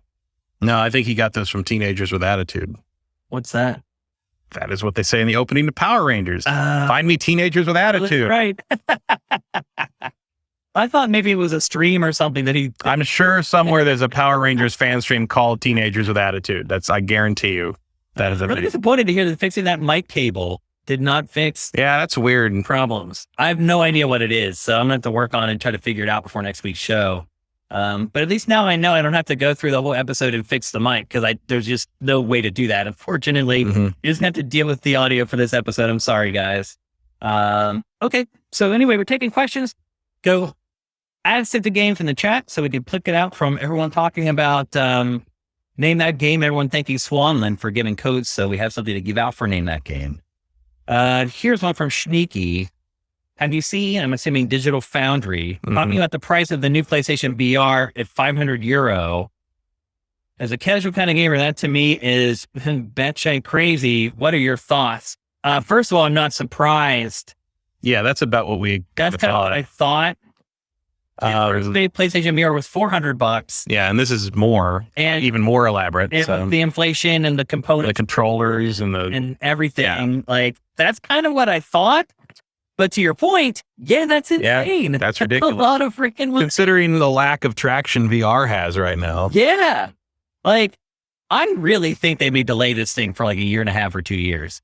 This is the worst possible time to launch an expensive piece of electronics. It is. I can't think of a worse time in the last 20 years to do something like this. So I think they may delay it. I don't think that they'll ever lower the price, though. I think probably €500 what's going to cost when it comes out, whenever it does finally come out. From Swanland, did you see the user score of the Metacritic for Digimon Survive? That's actually a game that I missed this week. We'll probably talk about that next week. I did not see the Metacritic scores. Everyone hates how it's a visual novel mostly. Do you think the hate is more because Bandai Namco did a terrible job informing buyers that that's what it was?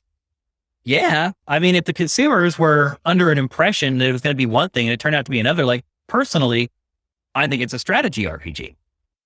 If you watch trailers for it, any of the gameplay that Bandai Namco has released, it's a strategy RPG. So yeah, if I played it and I'm going to play it and I find out that it's basically just an adventure game and it's all story driven and there's not much gameplay to it, then yeah, I would be surprised and pissed off about that. Absolutely.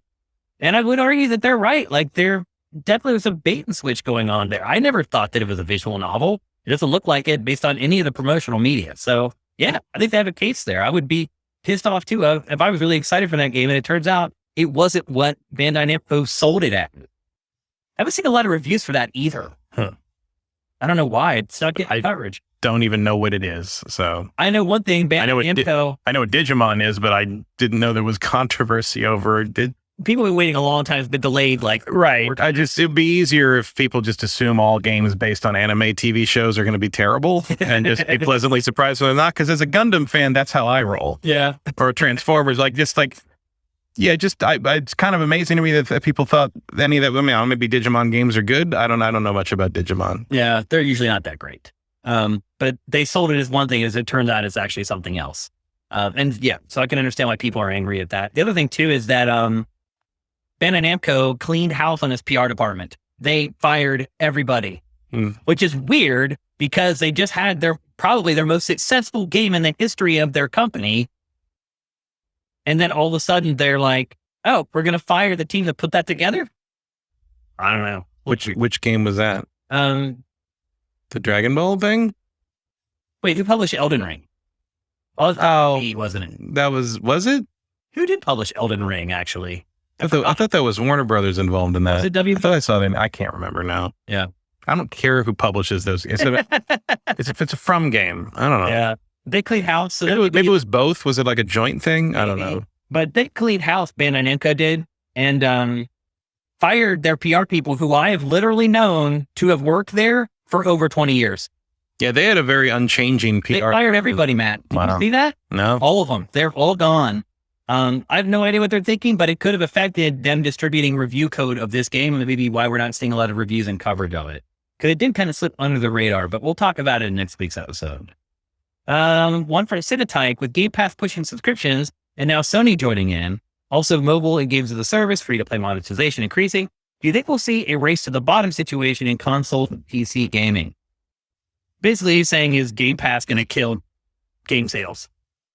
I mean, it doesn't seem to be. Things get really bad in the economy, like we really go into a recession where like everyone's lost their jobs, maybe, because if you're like, hey, you can spend $15 a month and you can get all these games, or you can spend $60 this month and get one, it starts to look like a really good proposition. Mm-hmm. So who knows? I would like to think it's not going to happen, but I don't know. We'll see. This is for video games. Thank you for Twitch Prime. That's awesome.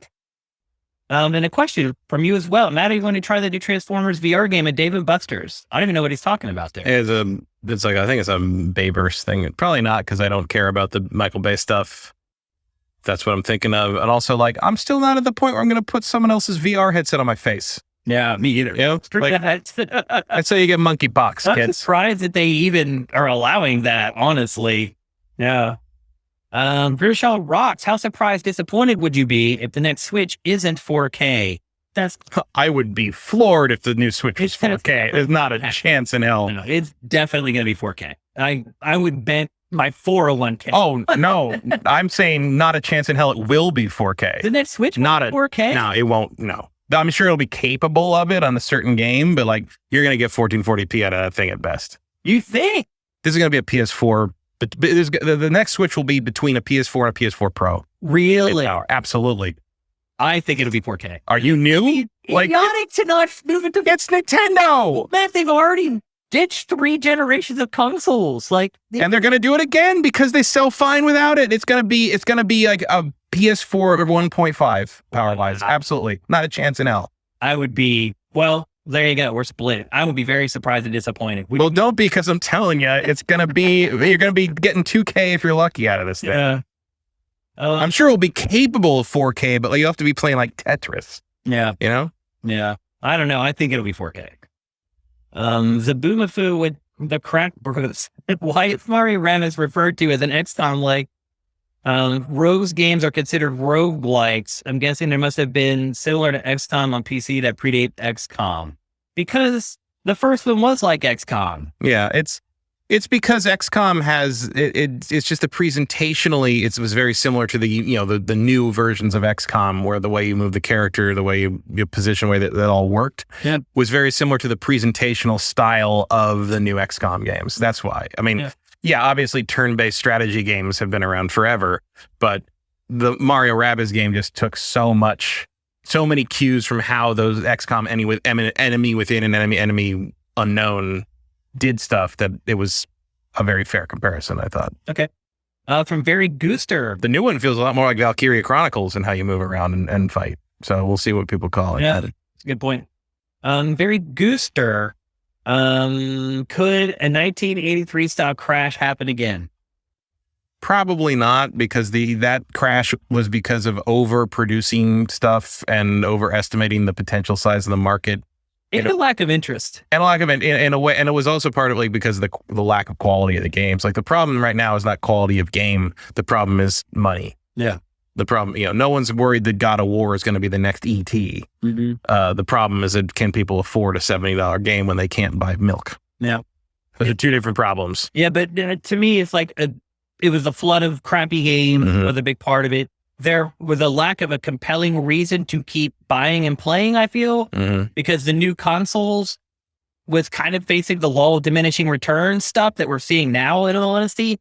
Yeah, there was no reason to be excited about the Atari 5200. There wasn't. There was no forward momentum. Like, there was nothing to get people excited about that. So it was a different time, and people honestly were just losing interest. All the arcades closed.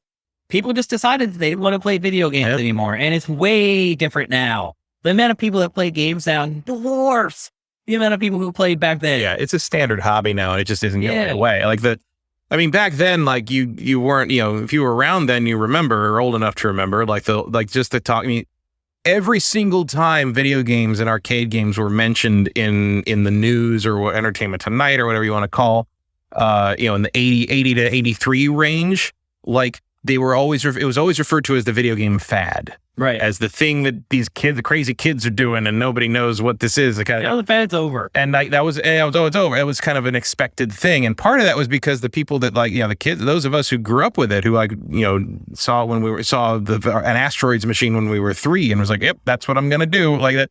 We weren't old enough to be able to buy things on our own. And then you had the NES show up a couple years later, and that became a thing. By the time the NES was ready to move on to the Genesis and the Super Nintendo, we were older. We had paper routes and jobs, and we could save up and buy it ourselves.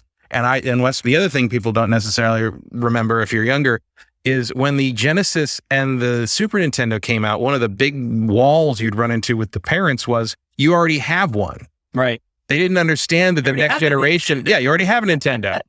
Why do you need another one? How come you'd have parents that were furious that the Genesis didn't play NES games? Right. Things like that. Like, they didn't understand the business model. Yeah. And after that 16-bit generation, the business model was well established, and those of us who grew up with it didn't see anything weird about the fact that we're about to have to buy a PlayStation and N64 and a Saturn. And absolutely. And so that was a big difference too. So you don't have that anymore. You don't have to establish that this medium is not going away anytime soon. Yeah. That was part of the problem, was complete, not just lack of interest because lack of quality, but because investors and business people were like, oh, I guess this is over. We got to get out of it. Yeah. That is never going to happen again with video games. Yes, I answer your question in a word. No. If the video game crash happens, it's because everything else crashed too. Yep. Next question from Johnny Hurricane. How long after GTA 6 launches do you think that they'll add online? Think they do day and date this time? They'll try. They'll definitely try, because now they know how much money they can make from GTA Online. Back then, it was a hypothesis. Yeah, make no mistake, GTA Online is the lead skew here. Yeah. Like, GTA 6 will be there to get the news headlines and to get people interested and get people justify the cost of the thing at retail. But GTA Online is where the bread is buttered. Yeah. They will do their best to get that up there day one. Yep. Yeah. So I think they'll do everything they can to make it. Will they succeed? I don't know. But they would very much love to have that day and date. They'll try to do everything they can to make it happen. Absolutely. The Big Smoke 82 is coming up on 2 years since the next gen consoles. Are you satisfied with them so far? No, I have not. I've said this on GameFace before. I've been really disappointed in this generation of consoles. They're not making games just for these consoles. Like, every game we play now should be looking as good as Ratchet and Clank Rift Apart. That's just my opinion. I don't know why. Like, honestly, telling the difference between a PS5 and a PS4 Pro is almost impossible with third-party games. Like, the only games I played on my PS5 that felt like, hey, I spent $500 and some for a new console are Sony's first-party exclusives. The rest of it, all the third-party stuff, I would have been just as happy still keeping my PS4 Pro. I'm happy with the Xbox. I use it all the time. Because I had the OG Xbox One. So, and a PS5, I'm happy with the PS5 when I'm playing an exclusive thing, but otherwise I don't really do much with it. So I would say of the two, the PS5, it's weird because of the two, I think the PS5's exclusives are higher highs, but overall I think the PS5 has been less worth it because I play it less often. Yeah. It's and we're getting there. Like God of War will go a long way there, but like it's a thing that happens like once or twice a year. You know, I love Stray, but like would Stray have been a horrible experience on the PS4 Pro? Probably not. No, you know, I mean it doesn't look like it's a PS5 exclusive to me, Stray, but yeah. So I am disappointed. Are you disappointed overall? No, You're happy with it so far? More or less. And $1,100 on 2 consoles. Yeah, I mean, I definitely see the performance improvement on the Series X when I'm playing most stuff because of the load times at the very least.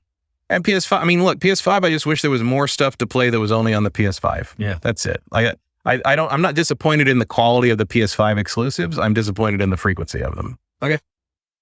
And the Fox and Crow, I'd like to know how Sifted is doing. Will the finances be okay for the next year? Or you guys have to pivot in any way? I don't want to discuss this. Honestly, I'm trying to keep from discussing like our financial situation on our shows because I don't feel like it does any good. Like, I think one thing I've learned throughout Sifted's tenure and existence has been like, there's no such thing as like internet sympathy. Yeah, there isn't. No, like it doesn't feel like it not unless you're like a puppy. Yeah. It doesn't feel like it matters like how bad we're doing or really how good we're doing. It feels like how much money we make is it feels like it's completely out of our hands. I really feel helpless. Like, I feel like it doesn't matter. You should put up a GoFundMe about how Sifted is about to die and needs money to pay all its bills. But like, just put pictures up of a puppy and say it's Sifted and you'll get like $10 million. Yeah. It doesn't matter. Like, I feel like nothing that I do matters. We've gone through stretches where we have produced like 4 times the content that we're producing right now. And it did nothing. We've watched our Patreon go down. Like, it feels like the more stuff we publish on our YouTube channel, the more we lose subscribers.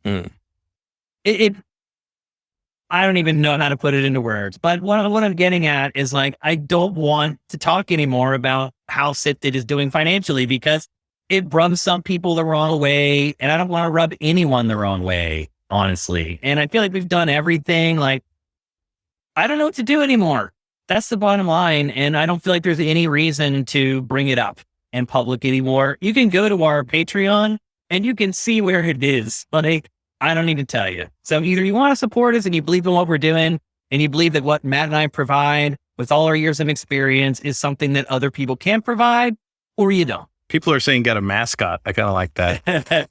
Either you like that we go the extra mile with like our flagship show and we produce B-roll for it and you get to see the games that we're talking about, or you don't care about it, or you care more about the people and not their expertise or whether they're going to help you buy games or not. Like, our tactic is like, we want to help you guys buy games. We want to make sure you guys are not wasting your money. I think the tactic a lot of other people use is, hey, look at me. Like a lot of people doing this show would be doing this all the time. Hey, look at me. Make me a star. Follow me on Twitter. Follow me everywhere so I can parlay this into some other job somewhere. That's the second time I flipped to my camera this entire episode. That's not what we're about. We're not about Matt and I. We're about the games. And I'll be honest with you, it doesn't feel like people care about that anymore. People want the personality. They want I don't even know. They want people that they think are their friends. I don't. But anyway, I just don't think it's worth it talking about our financial situation. I'll just say this. We're doing terrible. So I'm saying a cartoon flower sifter. Yeah. If you could mascot. fix that, we'd appreciate it. That's what I'm saying. That's all I could say. Mascots. A mascot. Flower sifter. Like a flower sip, like the logo. I mean, like, yeah, but with a face on it. Or sifter. I know. That's what I'm saying. Like a face on it. Like sifty. That's actually pretty funny. I'll buy one this week. So my 2 jobs this week are to buy a sifter to create a mascot and to fix the damn audio. Yeah. But anyway, I don't want to talk about it anymore. It doesn't do anything. It makes no difference. And all we end up is like people bitching at us on YouTube saying that we're begging for money or we're e-begging or whatever. Like, I'm just sick of it. I'm sick of all of it. I'll be honest with you. I'm sick of the internet. Yeah. I think that's it. Eric Scott, thank you for Twitch Prime. That's awesome. Okay, wait, take one more question.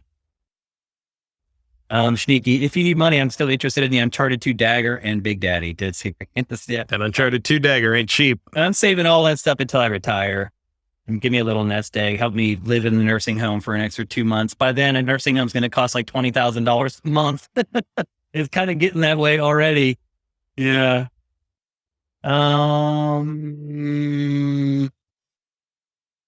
Big Smoke, you need a dumb mad face for your YouTube thumbnails. Yeah, I know. I mean, honestly, they're probably right. Mm-hmm. Like, I need to probably get a photographer to come in here, take a bunch of goofy photos of them, you and I, with our faces contorted in all these different ways. Big red text, PlayStation doomed forever. Yeah, put a cordy yellow outline around us, going like this.